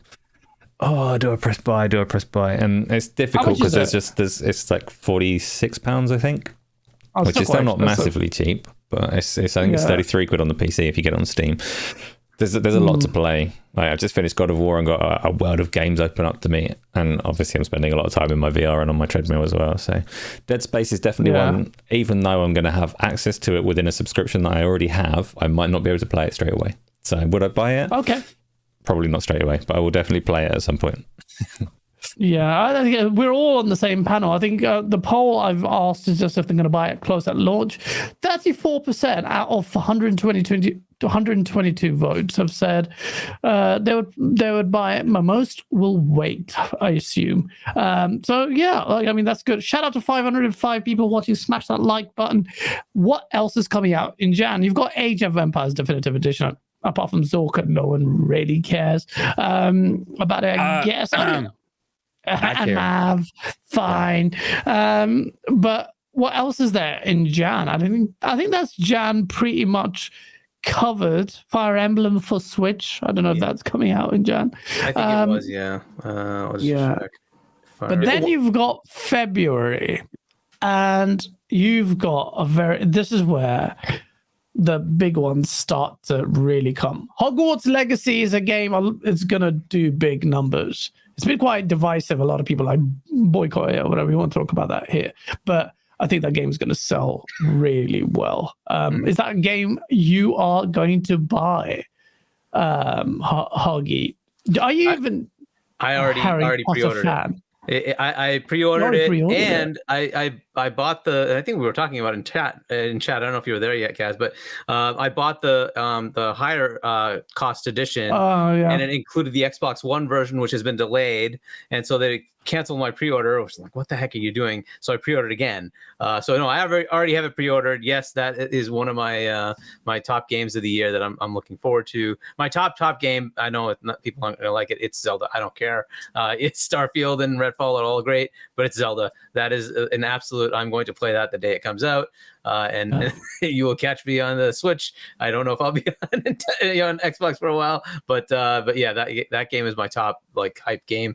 But yes, this is another one that I'm very much looking forward to. What I've seen so far looks fantastic, right? So it looks amazing. It looks even non-Harry Potter fans are like, yo, yeah. So this game looks good. I've already pre-ordered it, so I'm ready to go. Yep, definitely looking forward to that game coming out. Definitely, yeah, absolutely. Everybody, even the Americans, love a little bit of Harry Potter, yeah. Speaking of which, Mav, are you a Harry Potter fan? I mean, I wouldn't call myself a Harry Potter fan, but I did enjoy some of the movies and stuff. I like it. I don't geek out over Harry, you know. Wingardium Leviosa. It's Leviosa. It's Leviosa, not Leviosa. This game does look really good, though. I haven't 100% decided if that's a day one for me or not yet. This is one of those I think I'm going to wait and see what the response is instead of pre-ordering it, and then make that decision. Yeah, I might get the FOMO. You know, like this is one that could catch me with FOMO, and we'll see. I'm on the fence right now. Yeah. One concern, because sometimes these games have too much walking around the school and talking to people and like all this stuff. It's so cool. You can instantly fly at any point. You can get on your broom. You can get on a hippogriff. Like this is just that's the things that intrigue me. You're a Harry Potter fan. You can barely contain your. It's so good, dude. It looks so good. What is it? What class would you be in? Like chat. Hufflepuff? Very good question. Hargeet? Are you allowed to choose? I think they kind of give it to you, but maybe you get to choose. I'm not sure. So like we'll see, right? So I think you do get to build your character, and then we'll kind of figure it out from there. What would be interesting to see is what do you get by being in the different schools, right? So I'll base it on that, right? So until I know more, I'm gonna like reserve judgment on which one, right? Everybody will probably want to be on Gryffindor, right? But you know, maybe it's. I'm seeing a lot of Slytherin in chat. Exactly, right. There might be Slytherin, the cool guy. You always want to be the bad guy. You always wear sick clothes. They always get the hot girls. It's Slytherin. It's always Slytherin. Right. So there might be perks, that based on each school, right? So I'm gonna do the analysis, figure out which one I want, and then I'll go with it, right? So, but yeah, it just looks incredible, right? So. Wait, what? I'm going to end a poll. Most of the chat. I'm going to do a poll. Harry Potter. What are they called? Which class? No. Which school? I guess. House. Which house? Yeah. Which house? Okay. Let me add. So it's wait. Let me just make it Gryffindor, Slytherin. I don't know. I'm not going to spell these correctly. Ravenclaw. Hufflepuff, or whoever picked Hufflepuff. Oh, God. Well, you don't know. Hufflepuff could have some great options. You don't know, right? So until you find out. What's interesting, and like, what I would love if they had you play for a little while and then they threw you into one because of your actions. You know what I mean? That would be good. It's Fable-esque, right? Because that's how it is. You don't get to choose. You hate the game. Like, how dare you? Like, you played, like, if you basically play Hufflepuff, you play the game shit. You just high all the time. Yeah. Well, Hufflepuff, they were all right. I think they brought it back. But Gryffindor is the main one, right? That Harry Potter was Yeah, definitely they're like the heroes or whatever. Yeah, the heroes. They're kind of like the jocks of it, and Slytherin are maybe Slytherin are the jocks actually. But Asa, I know you're a massive Harry Potter fan, having read all the books multiple times. What's your thoughts on Harry Potter? And which house would you be? Yeah, none of them. I don't like the Harry Potter universe. I think it's a pile of shite, badly built universe, and I don't care about it. So they would have to make an exceptionally, incredibly fun to play game for me to have even the slightest bit of interest in it. For that, a lot of people here seem to like the Harry Potter universe, and I don't understand at all. Like world building and all the rest of it, I think is properly. I'm gonna use the word pony out of the context that you're used to. It's properly pony. If you have a well-built universe and world, be it sci-fi, fantasy, or anything else, you can look at all of the details and you can ask, why is that the way that it is? And it makes sense, and you can understand it, and you can reason it all out. And the Harry Potter universe is nonsensical bullshit, and people can come up to me and say, it's fantastical and whimsical. Like, fuck off. It's just bad. It's just bad writing. It's a bad universe. Muggles, you got there wizards. Chocolate frogs that jump out the packet and walk on the floor of a train before you eat them. No, fuck off. This is nonsense. This is just who in this magical world has gone and got the day job of making candy that walks on the floor. Like, fuck off. No, I'm not going to get the Harry Potter game. Because it's fun. Like, look at all the stuff that we can buy. Keep your fun. I'm not interested. Asa went to see Harry Potter 1. He stood up in the middle of the theater. He said, fuck this. I'm out of here. This is trash. And he walked out at like 10 minutes into the movie. It's true. Wow. Well, Asa, the sucker of our fun. The thing is, I don't know if what if it was VR? Well, now, Hargeet, maybe I'm suddenly casting all the spells if it's in VR. Maybe I'm licking the chocolate. Exactly.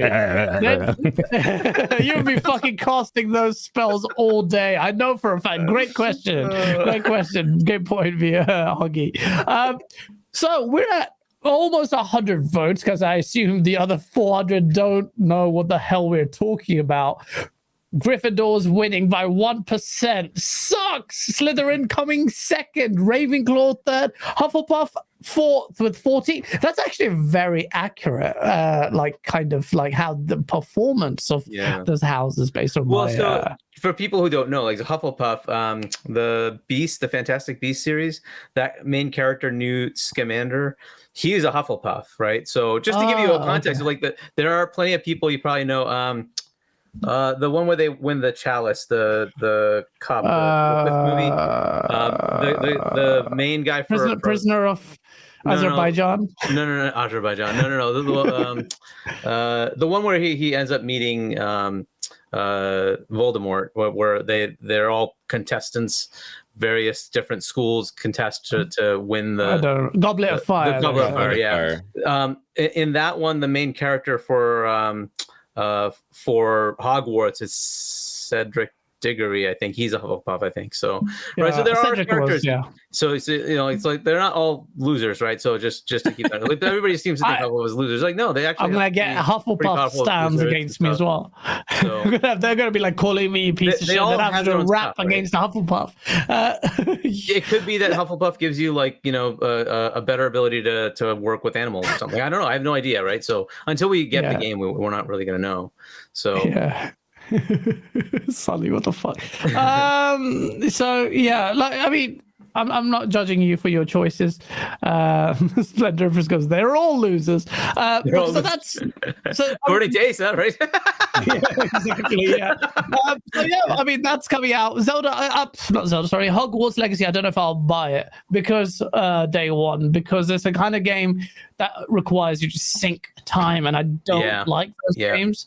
It's going to be a time sink. It's an open world. Like there's lots of I don't care. I'm going to buy it anyway. I already did. No, it's fine. It looks like a good game. Just for me, time-wise, cover lots of games. There just won't be time, and I'm trying to desperately complete a few games right now because we already know what Ace is playing that month, right? PlayStation VR is coming out. As we Hufflepuff shall come for you with what pillows? You can't do nothing to Slytherin. So that's Hogwarts. That's Harry Potter.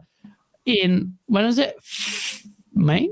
February. Sorry. No, it's in February still. Feb 10 or something like that. Something. What about this game? I don't know if Atomic Heart is going to be a good game. It's in Game Pass, so we can try. It'll be good. It's up in the air. You know what I mean? It's the trailers look amazing, but sometimes there's some of these games that turn out to be like they look too good to be true. You know what I mean? Yep. This could be one of those, or it could actually be amazing. So we'll have to wait and see. But there's a lot of people going to get to try it. It is one of Xbox's first exclusive games of this year, I think, or at least in Game Pass day one. It's not exclusive, right? But no, it's not exclusive. It's PS5 as well. Yeah, it's not exclusive, but it is a Game Pass Day 1 game, so there will be a lot of people trying it just because of that, for sure. Yeah, I think that's the beauty of it. The people in there will get, well, apart from the money, will get those eyes on in the game. But it looks wild. It looks wacky. What the hell? So I mean, looking at it, I'm getting distracted at the gameplay. It looks really good. What about you, Hoggy? Do you think this game will deliver? I mean, it looks like it could, but I'm not like, if it comes out to be like a 75, 80, it wouldn't surprise me. That's probably where I'd put it. You know, is this being developed in Ukraine or Russia? One of those, like they've been in Cyprus. Is it in Cyprus? Yeah, originally the studio, like, it was founded by people from Cyprus, but they had a studio in Moscow, and then they moved it. Back I thought there was something they in moved Russia it to Cyprus, right? And then they had to like get out of there or something to continue the game.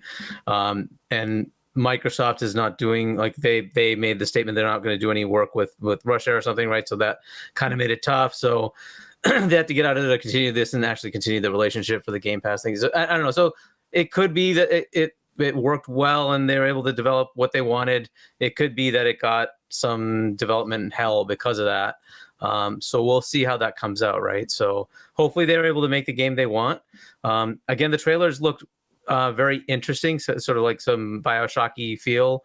But we'll see. We'll see what they come up with, if it's good enough. I'm not overly hyped for it because there's another game that's coming out the same day.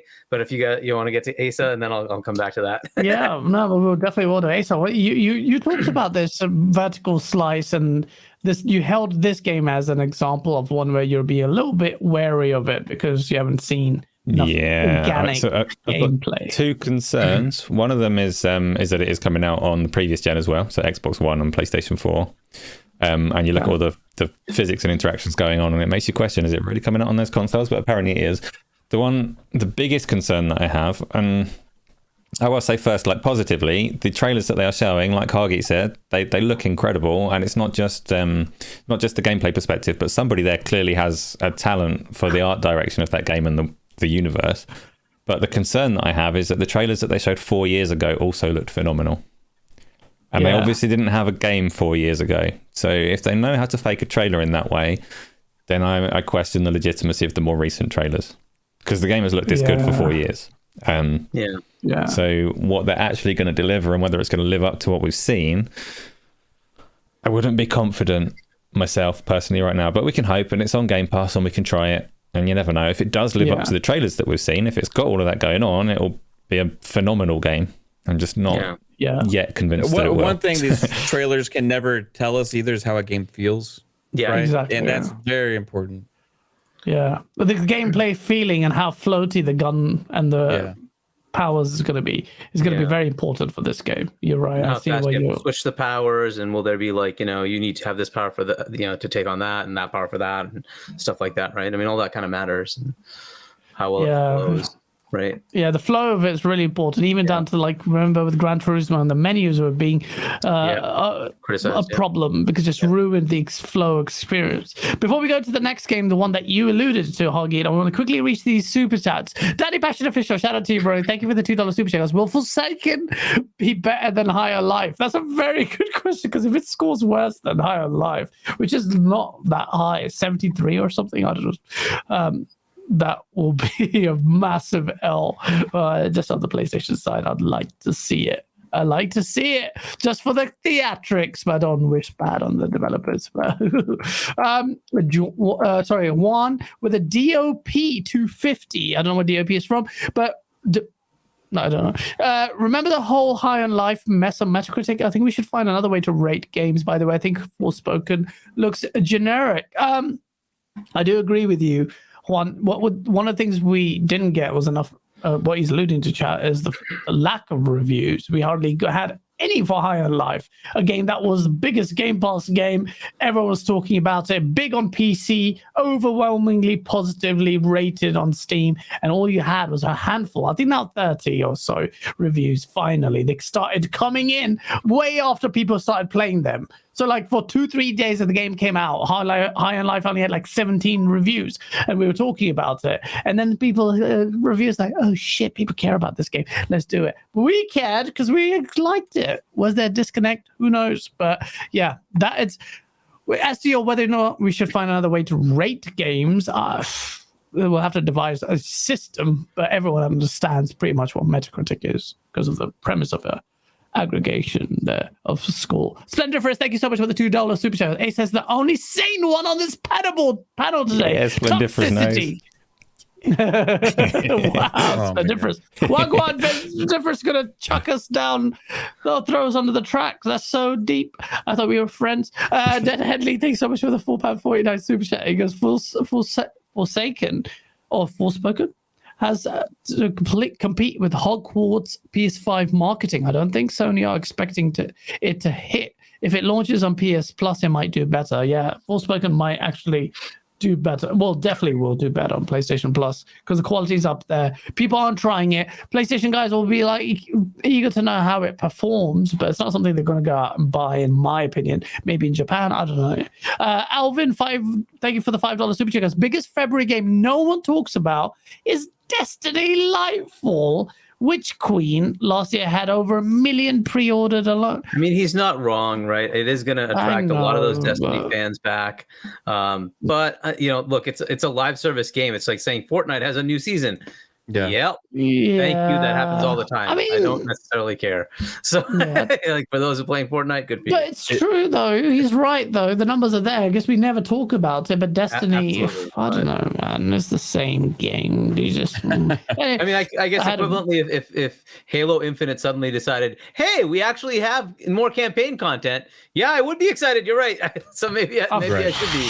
Yeah, that's the difference between this and Fortnite would be like the fact that there is story here, you know what I mean? Within that, so it does for people that just are obsessed, because so many people that just still play Destiny like every day, right? I know it's crazy. The game is a recycled game from the first game, and people still play it. I boycotted this Matt, game. You're not wrong, but the fact that it is story centric is the reason that I can't get hyped for it. Like I can't jump back into a story after missing multiple seasons and chapters. I'm not excited for it either. I've never for some reason been able to get into Destiny like I thought I would. Right? Like I loved Halo. I was really excited for Destiny. I beat Destiny 1 through like the main story, right? And then I just kind of never played too much of Destiny since then. You know, I played a lot of Destiny, completed all the Crota, did Vault of Glass, really good raids, really interesting, but scraped the surface of the potential of what Destiny should have been or could have been. They promised completely. This is another Halo syndrome with Bungie. They completely misled people there. But Vault of Glass and those raids and even Crota's, that one wasn't that great. What great experiences that just showed you we haven't had a game that does it. MMO RPG FPS game like this. Asa, if you get bonus points if you remember a game called Huxley. Who remembers that? It was a Unreal Engine RPG on consoles running on, I think, 360 did almost. It looked incredible at the time. Very good looking, promising game. You remember Huxley Noctis? Shout out to you. That was a great game that just never saw the light of day. Those kind of games never hit. Destiny could have been that, but it ended up being this little island world, tiny world, semi-open world, little instances here and there. We've gone to a tangent, but yeah, I can talk about Destiny why it flopped, but I haven't touched Destiny 2 as a result, because I think it's a bit of a cash grab. I went through the whole drama with all the expansions with Destiny 1 and some disgustingly recycled or just poor expansions. I was like, forget this. They're taking the easy way out. And no, the P2P didn't even have her dedicated service. And I was like, fuck this. But yeah, you're right. Destiny has its fans. The Iron Lords love that game. Loads of people play that. Just not for me. Splendor first, thank you so much for the $2 super chat. Are we going to get a Kena Bridge of Spirits this year? Was that slated to come out on Xbox? Really? I don't remember hearing an announcement, but I mean, assuming it's a game and never played it. Yeah, assuming it's a 1-year exclusive deal. Could come. Don't know. MK, I completed Crota. Not only did I complete Crota, I got the achievement where the squad didn't die completing that on whatever difficulty. I don't know what it was, but yeah. So shut your ass. But yeah, usually I was not that good at it. But yeah, your baby father. Shout out to you, man. Thank you so much for the $5 super chat. Good to see you. He goes, "What's up, guys? Gaz, who wrote your rhymes in your last source vid? Bars in autotune. Who do you think?" Asa.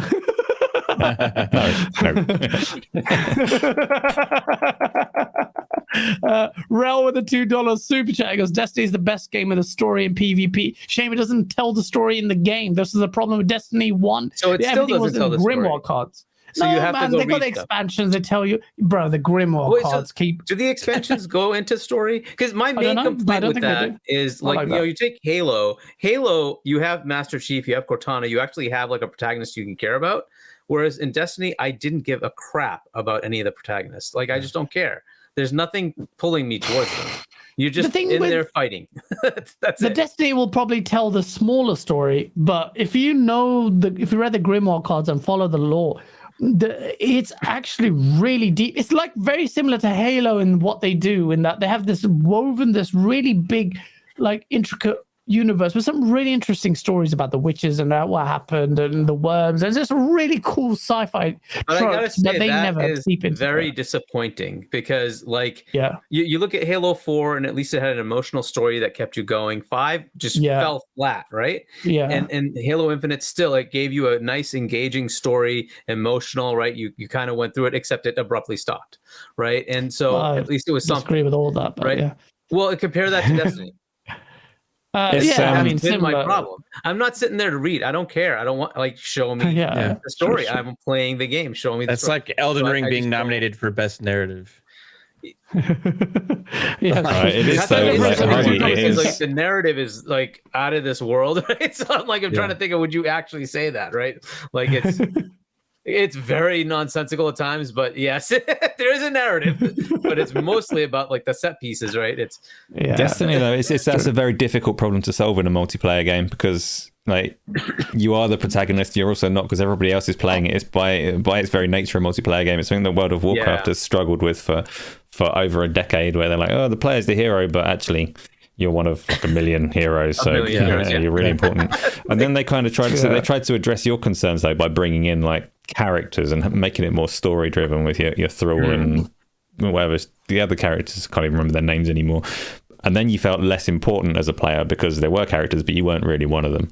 So and that doesn't make you wrong. Like if it's an inherent problem with a game, it's a problem with a game. And I agree. I'd rather have my sci-fi epic delivered with my player or players mattering. So I get what you're saying, but yeah. I guess we talked a lot about Destiny, but we did a lot of that super chat. That guy got value. Shout out to you. Thank you for that. I like those super chats because it brings up dormant issues that we do care about Destiny, but we're not where it's developed. Splendiferous goes, well said, Hoggy. Give this man a raise ASAP. He doesn't deserve a raise. He's a trillionaire. Sith Lord, thank you for coming. A GameOnDaily. I'm not going to do this anymore, but shout out to you. We really appreciate your membership, and we have great more content coming very, very soon. Actually, while I'm doing that, a serious poll, or I think they're all serious, but would you like us to do reviews? Would you like us to review or preview or opinions on games? Because I want to do more on games, like my impressions of Callisto Protocol and what. So then you know where I'm coming from. At least then we can talk about it here. But a review will probably, and it'll be good content.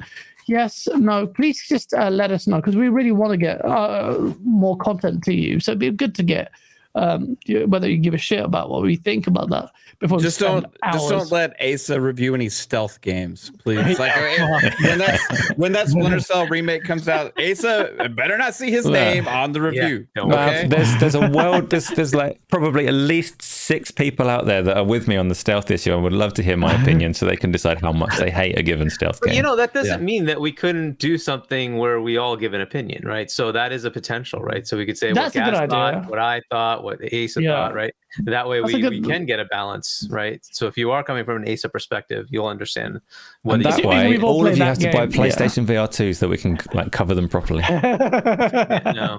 Yeah, no, fuck that. Plan has failed. The plan has failed. So what was the other game? So you alluded to another game in Feb that you said will. It comes out the same day, and I know none of you will care, but I will, and it's Yakuza. So there's a Yakuza in the past, right? I think it's in medieval times, medieval Japan, and that to me sounds like real fun there. So like I've been, since they put it in Game Pass, I tried it out after my struggle to even get into the first one, but once I did, they're just such great games that I pre-ordered this one as well. So I'm gonna try that. That will be the next game. Granted, it depends on how far Hogwarts Legacy takes me, because that could be a long game, right? So, there's no rush to play. Ishin, that's it. Wandering Dutch with the knowledge, as always. Ishin. So that's the game that I would rather. So Atomic Heart is coming out the same day. I don't know when I will start Atomic Heart. It depends on how it rates, right? I'll play day one. But Yakuza, I will play that. Yeah, Yakuza. All right. Final. Well, let's just keep it in the 3 months, because otherwise you'll be here for ages. In March, right at the start of March, we get Wolong Fallen Dynasty, 3rd of March. Game Pass, big again after Atomic Heart. What games do you get on Game Pass here? You got Monster Hunter Rise, we didn't even talk about, which is a great game which I completed. That's on Game Pass. What? Then that's going to be a big deal. You've played Monster Hunter Rise? Monster Hunter World, sorry. Apologies. I completed that. Not Rise. Rise on Switch. Rise has been on Switch, right? Yeah. And it's been on PC as well. But... This is the first time it's coming to PlayStation and Xbox, and getting it on Game Pass. Within the, you add the fact with the cloud thing and PC Game Pass and all this stuff. And then also, in Asia, it could be pretty big as well for mobile gamers, right? Just playing on your phone. I think it's going to be a really big deal. It comes with a lot of content too. So I've been wanting to play Monster Hunter Rise. I just never had a chance because I hate the Switch. Yeah, everyone's like that. Everyone's sick of the Switch now. They'll bear it for Zelda, but just kind of tired of it. Everyone's sick of the Switch, but it's the highest selling console this year. So not everyone in our community, us lot, everyone in chat. Let's be honest, most of us don't. Definitely me. Yeah, but the world isn't. It doesn't do VR. Great games, just don't like the system that it's on, and it holds me back from playing these things. Right, so I think. This is a good opportunity for that game for a lot of people that just would rather play on an actual console. I think you shouldn't downplay the game on Game Pass. Yeah, it's true. I might actually try it. A friend of mine, Jim, is really good at that game. So yeah, we'll try that. So the other big ones coming in January are Persona 3 and 4. Those are coming to Game Pass as well. Oh yeah. So granted, they're very old games, but they are coming to Game Pass. A couple months. You got Age 2, you got Atomic Heart, and you got Wolong, and you got Monster Hunter Rise, and the Persona games. All within a couple months of each other. That doesn't include if we get potentially Starfield in March, but what are we getting in March other than speculative Starfield? Because we'll go into the event talk at the end. Just Resident Evil 4 remake, Skull and Bones, Star Wars Jedi Survivor is in March. Jedi Survivor's in March. Oh, that's the one. That's the one. Yep. RE4 remake could be amazing too. RE4 remake could be good, but I just don't want to play another remake, just like Dead Space, because time, right? The Resident Evil remakes are different. Those are like new games. You know what I mean? That's true. That's true. Like Resident Evil 2, 3. That was the game that made it over the shoulder, and I'm thinking, you come to another battery, you suck. Oh fuck! How do you drain in your batteries so fast, Gav? I didn't charge these. To be fair. The source skits took so long. Talk about Skull and Bones is also hitting, which it may be. Maybe I don't know if it's gonna be good. There's that crimes boss, whatever thing that was at the GTA's crime boss. Crime boss is coming. So Skull and Bones, from what I've seen of it, without breaching any NDAs or whatever is freaking awful, or it was. They've delayed it since it was freaking awful. So I'm not optimistic that they'll be able to make a game that I want to play out of that one. But Crime Boss looks good. There is loads and loads of stuff. Personally, I don't understand why we're still talking about post February 2020, like February 22nd, as if that counts. Doesn't. Right, because we have PSVR. I am, of course. If anyone is thinking that I'm being serious in there, I play Pancake games now. I will carry on playing Pancake games. There are a lot of these ones that we're talking about that I will play a bit. I'd die of exhaustion if I was on a VR treadmill the whole time. So I still like the other kinds of games as well. I mean, we're probably not like this isn't an Xbox game, but it doesn't matter. We're supposed to be on all platforms here. But Octopath Traveler 2 is also coming in Feb. Oh yeah. Yeah, so, that's a good. That could be a good game. That's going to be that one's skipping Xbox, coming to everything else. Yeah. I'm not. Octopath Traveler 1 is on everything but PlayStation. Which is funny. Good things about it, but I never played it. Silk Song. What's that game? That game didn't get me. What's it called? Not Silk Song. Hollow Knight. Hollow Knight. Yes. I tried it. It was okay. It just didn't get me. It was a bit drab compared to Ori. So I can see why it might be good later on. Community, that is like the pinnacle for a lot of gamers of Hollow Knight. It is a big deal at Hollow Knight. And Silk Song is going to be a massive deal when it comes out. Best Metroidvania ever. See, maybe I'm not giving it enough time, but okay. I also didn't like it. People love it. I really didn't. Okay. Well, maybe. Yeah, I don't know. Maybe what it is. I just didn't vibe with me. I felt like I was trying to get excited, but I couldn't. Danny Passion Official with $2 super chat goes, how's PlayStation Plus looking this year with 14 plus day one Game Pass launches? Game Pass is killing PlayStation Plus. I mean, PlayStation Plus isn't even really competing when you've got this. Game Pass is just killing it. I mean, even in the first 3 months, it's mad. They need to do something with PlayStation Plus. Though I want to say that PlayStation Plus has been adding some pretty good games. They are older, but they are adding some pretty good games. So if you're coming into the platform as a new player, new entrant, it's a great service. I'd still say go for it because there's a lot of a big catalog of very good games that still are there.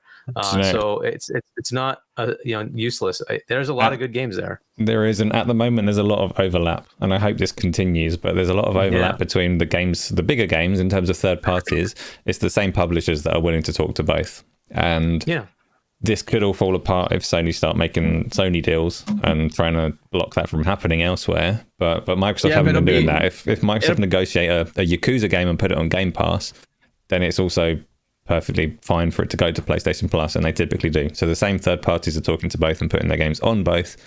It is likely that Sony will rock that cart and ruin it a little bit. But the thing is, the more subscriptions the more subscriptions that Game Pass has, the harder it is for Sony to do this, though, right? Because at some point, when a game is coming out, all these games have microtransactions and all these things too, and you look at, Game Pass has 30 million subscribers in it. PS Plus Extra has 4 or 5 million in it, right? So now, do we make it exclusive on PlayStation, or do we seclude Game Pass when potentially we could reach automatically 30 million gamers, right? That has a potential. So at some point, Game Pass is going to get to that level to where it's going to cost PlayStation more money to get these deals. Yeah, potentially, and you're right. If they don't change things, right? What they need to change is their service, right? It may not need to have day and date of their games, but at least tell them, hey, everything we have is in there after 6 months, right? That makes it so compelling that more people will sign up. Yeah, right? they're not even they haven't gone there yet. Third-party day one games yet, though. Either like they had Stray, they had. That's 100% correct. One or two. So like, we look at this, right, and you automatically had Atomic Heart. First time on consoles is Monster Hunter Rise is coming. That's for Xbox and PlayStation. That's day one, right? That's new. That's new for those platforms. Yep. At the same time, though, just to look back to like this podcast an hour ago, everybody said that. Well, not everybody, but a lot of people said, "I'm not going to buy Dead Space because it's going to come to a subscription service within like a year." So but if you really wanted it, you would. You know what I mean? Right. Ace, I know that, right? I know that. right? That's the thing, right? I know that I have it in my subscription, right? Yeah, it's not yeah, day-and-date, but that's but why I know Sony it. I know it's can't coming. step forwards and make that same statement if they want to retain the sales that they've got at the moment. Because there will be a lot of people that say, well, I mean, I'm already doing it. I'm not buying The Last of Us Part 1. Yeah. If it weren't coming to the subscription service, I may well have broken and bought that by now. They have to figure out what that means to them, right? There are some people that will say, no, I want to buy Dead Space up front because I want to play it, right? And that's fine, fair, right? But if they don't do that, that number of subscribers to extra or premium is never going to start going up, right? That's the problem they run into. If you want that subscription base to go up, you have to make definitive statements. The thing that made Game Pass what it is Microsoft coming out with a bold statement saying everything we have day and date, right? That is what made that subscription service what it is, right? Now, granted, you have to deliver. That's why I mentioned that. Somewhat lackluster on, but everything that we have. Yeah, literally. Yeah, that is the part. Part 2 of that is like, but you have to deliver games. Right. But you can have everything in the mystery box. Right. For Xbox, it's not just the first party, it's the third party too. Right. So that adds a lot to the value there. And look at this year. I mean, you're literally going to have it. You don't have time. Around 8 first party releases on it, like Liza P and Atomic Heart. That's not even right? the exclusives too. Like soccer, is coming. Soccer 2 is coming out. That's going to be there. Fucking crazy. But like Dead Island, Dead Island is not. Age 2, Age 4 on console. First time those are coming to Xbox consoles. Those are in Game Pass, right? Then you have Ara is going to be PC Game Pass. That's first party published as well. Then you have Redfall, Starfield, Forza Motorsport, all these within 1 year.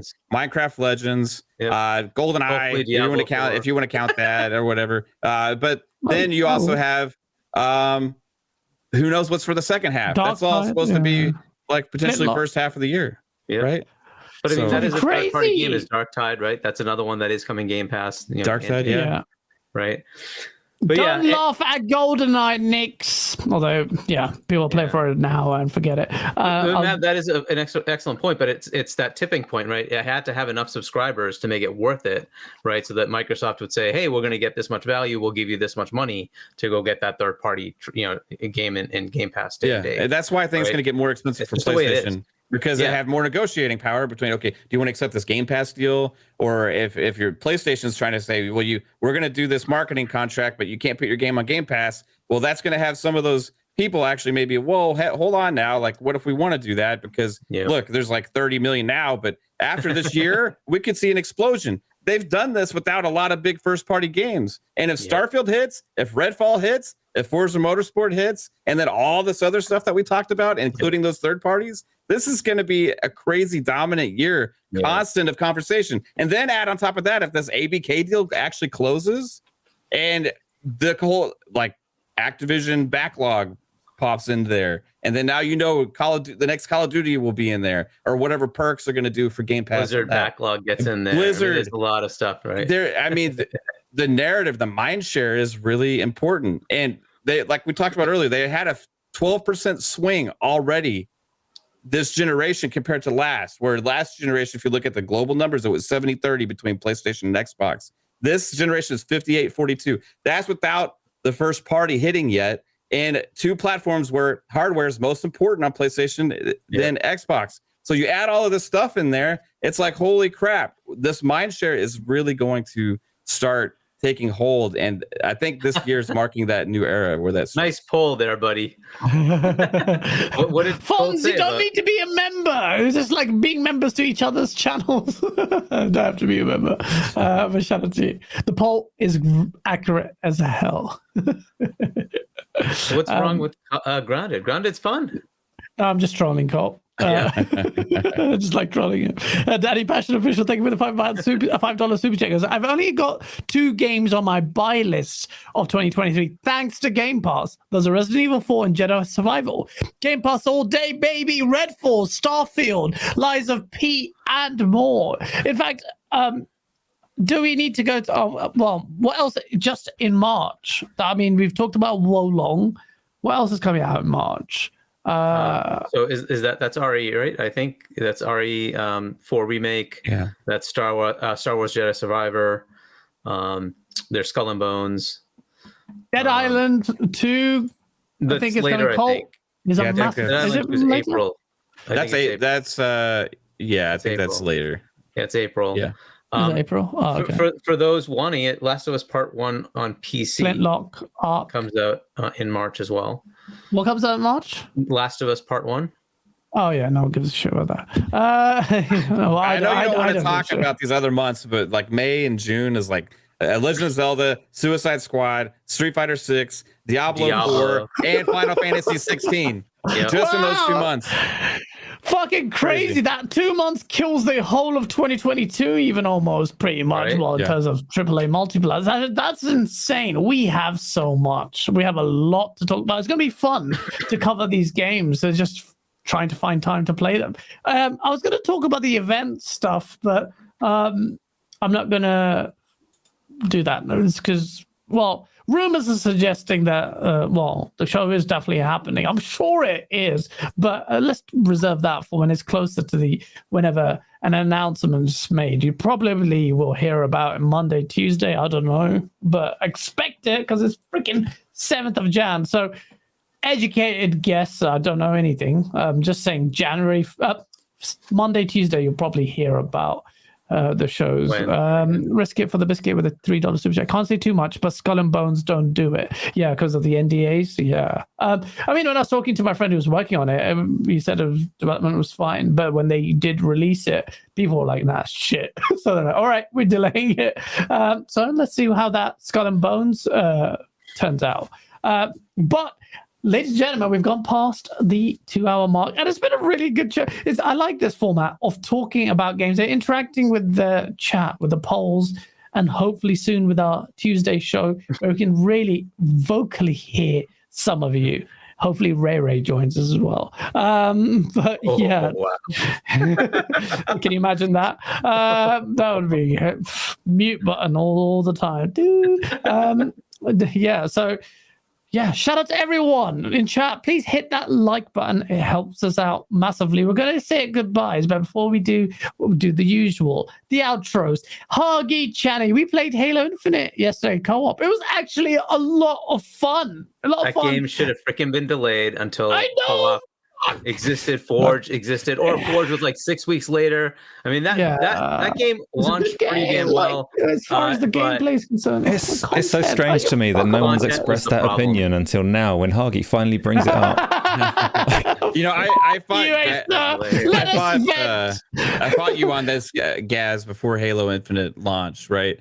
But hindsight is obviously 2020. When you saw the lack of content coming out for the entire year. But if they had launched this past November, they would have been in such good shape. You know what I mean? So you're right 100% on that. It should have been delayed. Delay low should have been a thing. Before we go on, actually, Asa, I want to quickly touch upon. I wanted to ask you this. There are rumors suggesting Halo is going to switch up game engines to Unreal Engine. How viable do you think that is? Because that sounds so far-fetched to me. Oh, those rumors hit like months ago, right? I thought that was already a dead one. Jez actually reached a lot last week. He actually reinvigorated that. He said he's starting to hear more and more that's actually starting to become the case. It seems more credible anyway. That's what Infinite though, or for future Halo games, because that's a very different conversation. Infinite. He said Infinite switching engine, including something about the BR. Battle Royale. The BR. BR. Battle Royale changing as well. I don't know if that's going to be just it, but they're saying Forge. Well, that's the difficulty. Forge is the complicated bit because it's like the lifeline for Halo, and it's massively complicated, like game engine in itself almost. Yeah. So that's where I would look at it and say it seems unlikely that they're going to bother to port that when they've actually done a really damn good job with it, and they don't like. They had engine troubles getting to this point, but they've got to this point. So unless there are they even alluded to ray tracing, by the way. They alluded to it with this engine. That one of John Junisic or someone actually came out and said, wait, hold on, it's still coming. Well, they're showing us the pictures, and they shown the pictures of the ray tracing at least on the PC side, and it was the most hilarious that ray was tracing shit. comparison Yeah, everyone no, has not ever about seen. that. It's like that's the same. Not That is the same picture. You just put a line on it. Yeah, true. Yeah, that was so bad. No, I mean proper ray tracing, like actual maybe reflections or shadows. I don't know. Gas tracing. But Yeah. gas tracing, yes, I can tell the difference. But maybe it might come out. I find it weird that they would do that. I don't think I've ever heard a game change engines. Post-launch changing engine after it's like sort of up and running at last would be a very strange move. Doing it for the battle royale, or like sense. future content might make a lot more sense. But I don't know. I think we should just kill the 10-year plan and just say, yeah, we'll start the Halo Endless. I think it makes sense. But I don't know. I just wanted to get your take on it before we did. A little bit extra show. Before we did, we got Super Chat, Silent Cypher. It's not my birthday, but thank you. I really appreciate the support. And Red Wolf, good to see you. Got to go work, so I'm just throwing you support. So sweet. Great panel. Can't wait to listen and watch. Oh, hey, Hargeet. Shout out to Red Wolf. He's also very generous and really nice guy. Thank you so much for doing that. I just got out of his way just to spread some positivity. Maybe I should do that. I do that on other podcasts. I just come in and troll, actually, but way of super chats. But it's really nice of you. Thank you, everyone in chat. Thank you for all people listening on Spotify and other services. Thank you for your support and for all content. We will be aggressively pursuing more content. Hopefully, Hellfire, like Monday, should, maybe if time permits, I'm all out all of tomorrow. But Redfall, don't sleep on Redfall. That game does look a lot more than what people think. I'm just thinking of a classic clickbait title that I can justify so people can click it and watch what Redfall. I was thinking with Redfall, the game, there's more to it, or it's bigger than you think, or some Cole Eastwood. You will help me with that. No, but yeah, seriously, Redfall. I'm excited. I'm not feigning interest for whatever genuinely looks good. You wait for the video. Thank you so much, everyone. Before we go, we have to give these two gents who have powered through this 2.5 hour nearly show. Hargeet, how are you? I'm good. Just coming back to work this week after a 6-week vacation. So yeah, it was interesting to go back to work. But yeah, otherwise good. I think I've finished a few more games already, and I took most of my vacation on Danganronpa, but like whatever. Yeah, no, you were playing for a week. It was very, very long. It's just been playing some smaller games. I'll start to get into the bigger ones. Some of the ones that just came out, High on Life, I haven't even started yet. So I want to get to some of those games. But yeah, that's what's been going on. I've been on a lot of podcasts throughout the months of November and December, and I'm now permanently on Boom's Wednesday show at 7. Shout out to Boom. So yeah. Yeah, well done, man. Well done. You literally kind of paved your way there, and it's really good to get your take on it. And kill it as always. That's why we had you on there. People are like, how he throws money, that's why he comes on. He doesn't he just throws it to you guys, but we needed him because he can actually carry conversation thanks to our endeavors on Party Chat. So yeah, thank you so much. And last but certainly not least, it's Babe. How you doing, babe? You good? Caitlin's not here, so she's not going to slap me around. That sounded really weird. You good, man? I hope you had a good time on the show. Tell people about your dank show. Yeah, it's an awesome time here always, Gaz and Asa. Hargeet now, as well. It's part of y'all's family too. So I absolutely appreciate you asking me to be on it. But Caitlin's there. Oh shit. Okay. I didn't do it, Caitlin. Babe, it's not what you think. All right. Not much worse. Just don't check our DMs, okay? But really, anybody who wants to check out what we got going on over on our channel, I have a channel called Fun Speculation on YouTube. We have 3 different podcasts. Mondays we have Fun Speculation podcast at 10 p.m. Eastern time. Thursdays, Pong Soul and I have a show called PM in the PM at 7 p.m. Eastern time. And Fridays, we have Xbox Ultimate Podcast at 9 p.m. Eastern time. And I think Gaz is going to be there next week hanging out with us as well. So can watch that for sure. And also game streams and videos when I have time and stuff. But this was awesome, you guys. Chat is absolutely amazing. As always, you got an amazing chat and community here, guys. So keep it up. And make more sauce because I love watching those videos, dude. Thank you. like, I don't know if that cost you $100,000 to make that with the production value or whatever, but man, that was insane. So keep it up, dude. I appreciate it, man. Thank you so much. Took a lot of hours making that, like 40, 50 hours of just making that. But yeah, it was fun. And thank you again. And definitely check out Good Abdul for subscribing to Mav. And I'll be there next Friday. Great show, really positive and just lots of energy. It's really good. So yeah, thank you both, gents. And Asa, you got to speak on this one. I did well, didn't I? Did I do well? I did well. We spoke about VR for a little while. It's really exciting for me. I know. Yeah, I'm kind of finding my feet with my own little YouTube channel as well. So I did a video yesterday on there, just a little more edited bit of gameplay of the VR stuff going on. I'm going to be doing some other kinds of content on VR and Pancake things that are a bit more entertaining to watch. There will still be some live streams, and I do the show on Thursday as well. Lots of stuff going on over there. For the GameOnDaily channel, we shall see. There are possibly things cooking, but I don't know. I get cold feet around there because Gaz's videos are so good. Gaz, how are you gonna exceed the production value of the last one? How are you gonna top it for the next Source video? I mean, the Source video is dependent on the news. This one is a very personal attack, so they just kind of give me the fire to deliver. If they keep sustain the attacks, then I will call back. But really, I have a trillion ideas, including one when the ABK deal does go through. That's already on the timeline. Very ambitious. I've got a trillion ideas in my head. But hopefully I can maintain that. But I have more. I was going to say, people didn't check out my... It's because I had a VR. We talked about VR. It's the VR headset. Cole Eastwood actually reached out to me and goes, guys, this is not going to get many hits because I'm afraid you've got a VR, if you wearing a VR headset on the thumbnail, that's not going to get massive engagement. And I was like, ugh. And I'm really salty because I tried really hard on that editing. But I'm going to do more videos like that, including speculative, really fun start editing.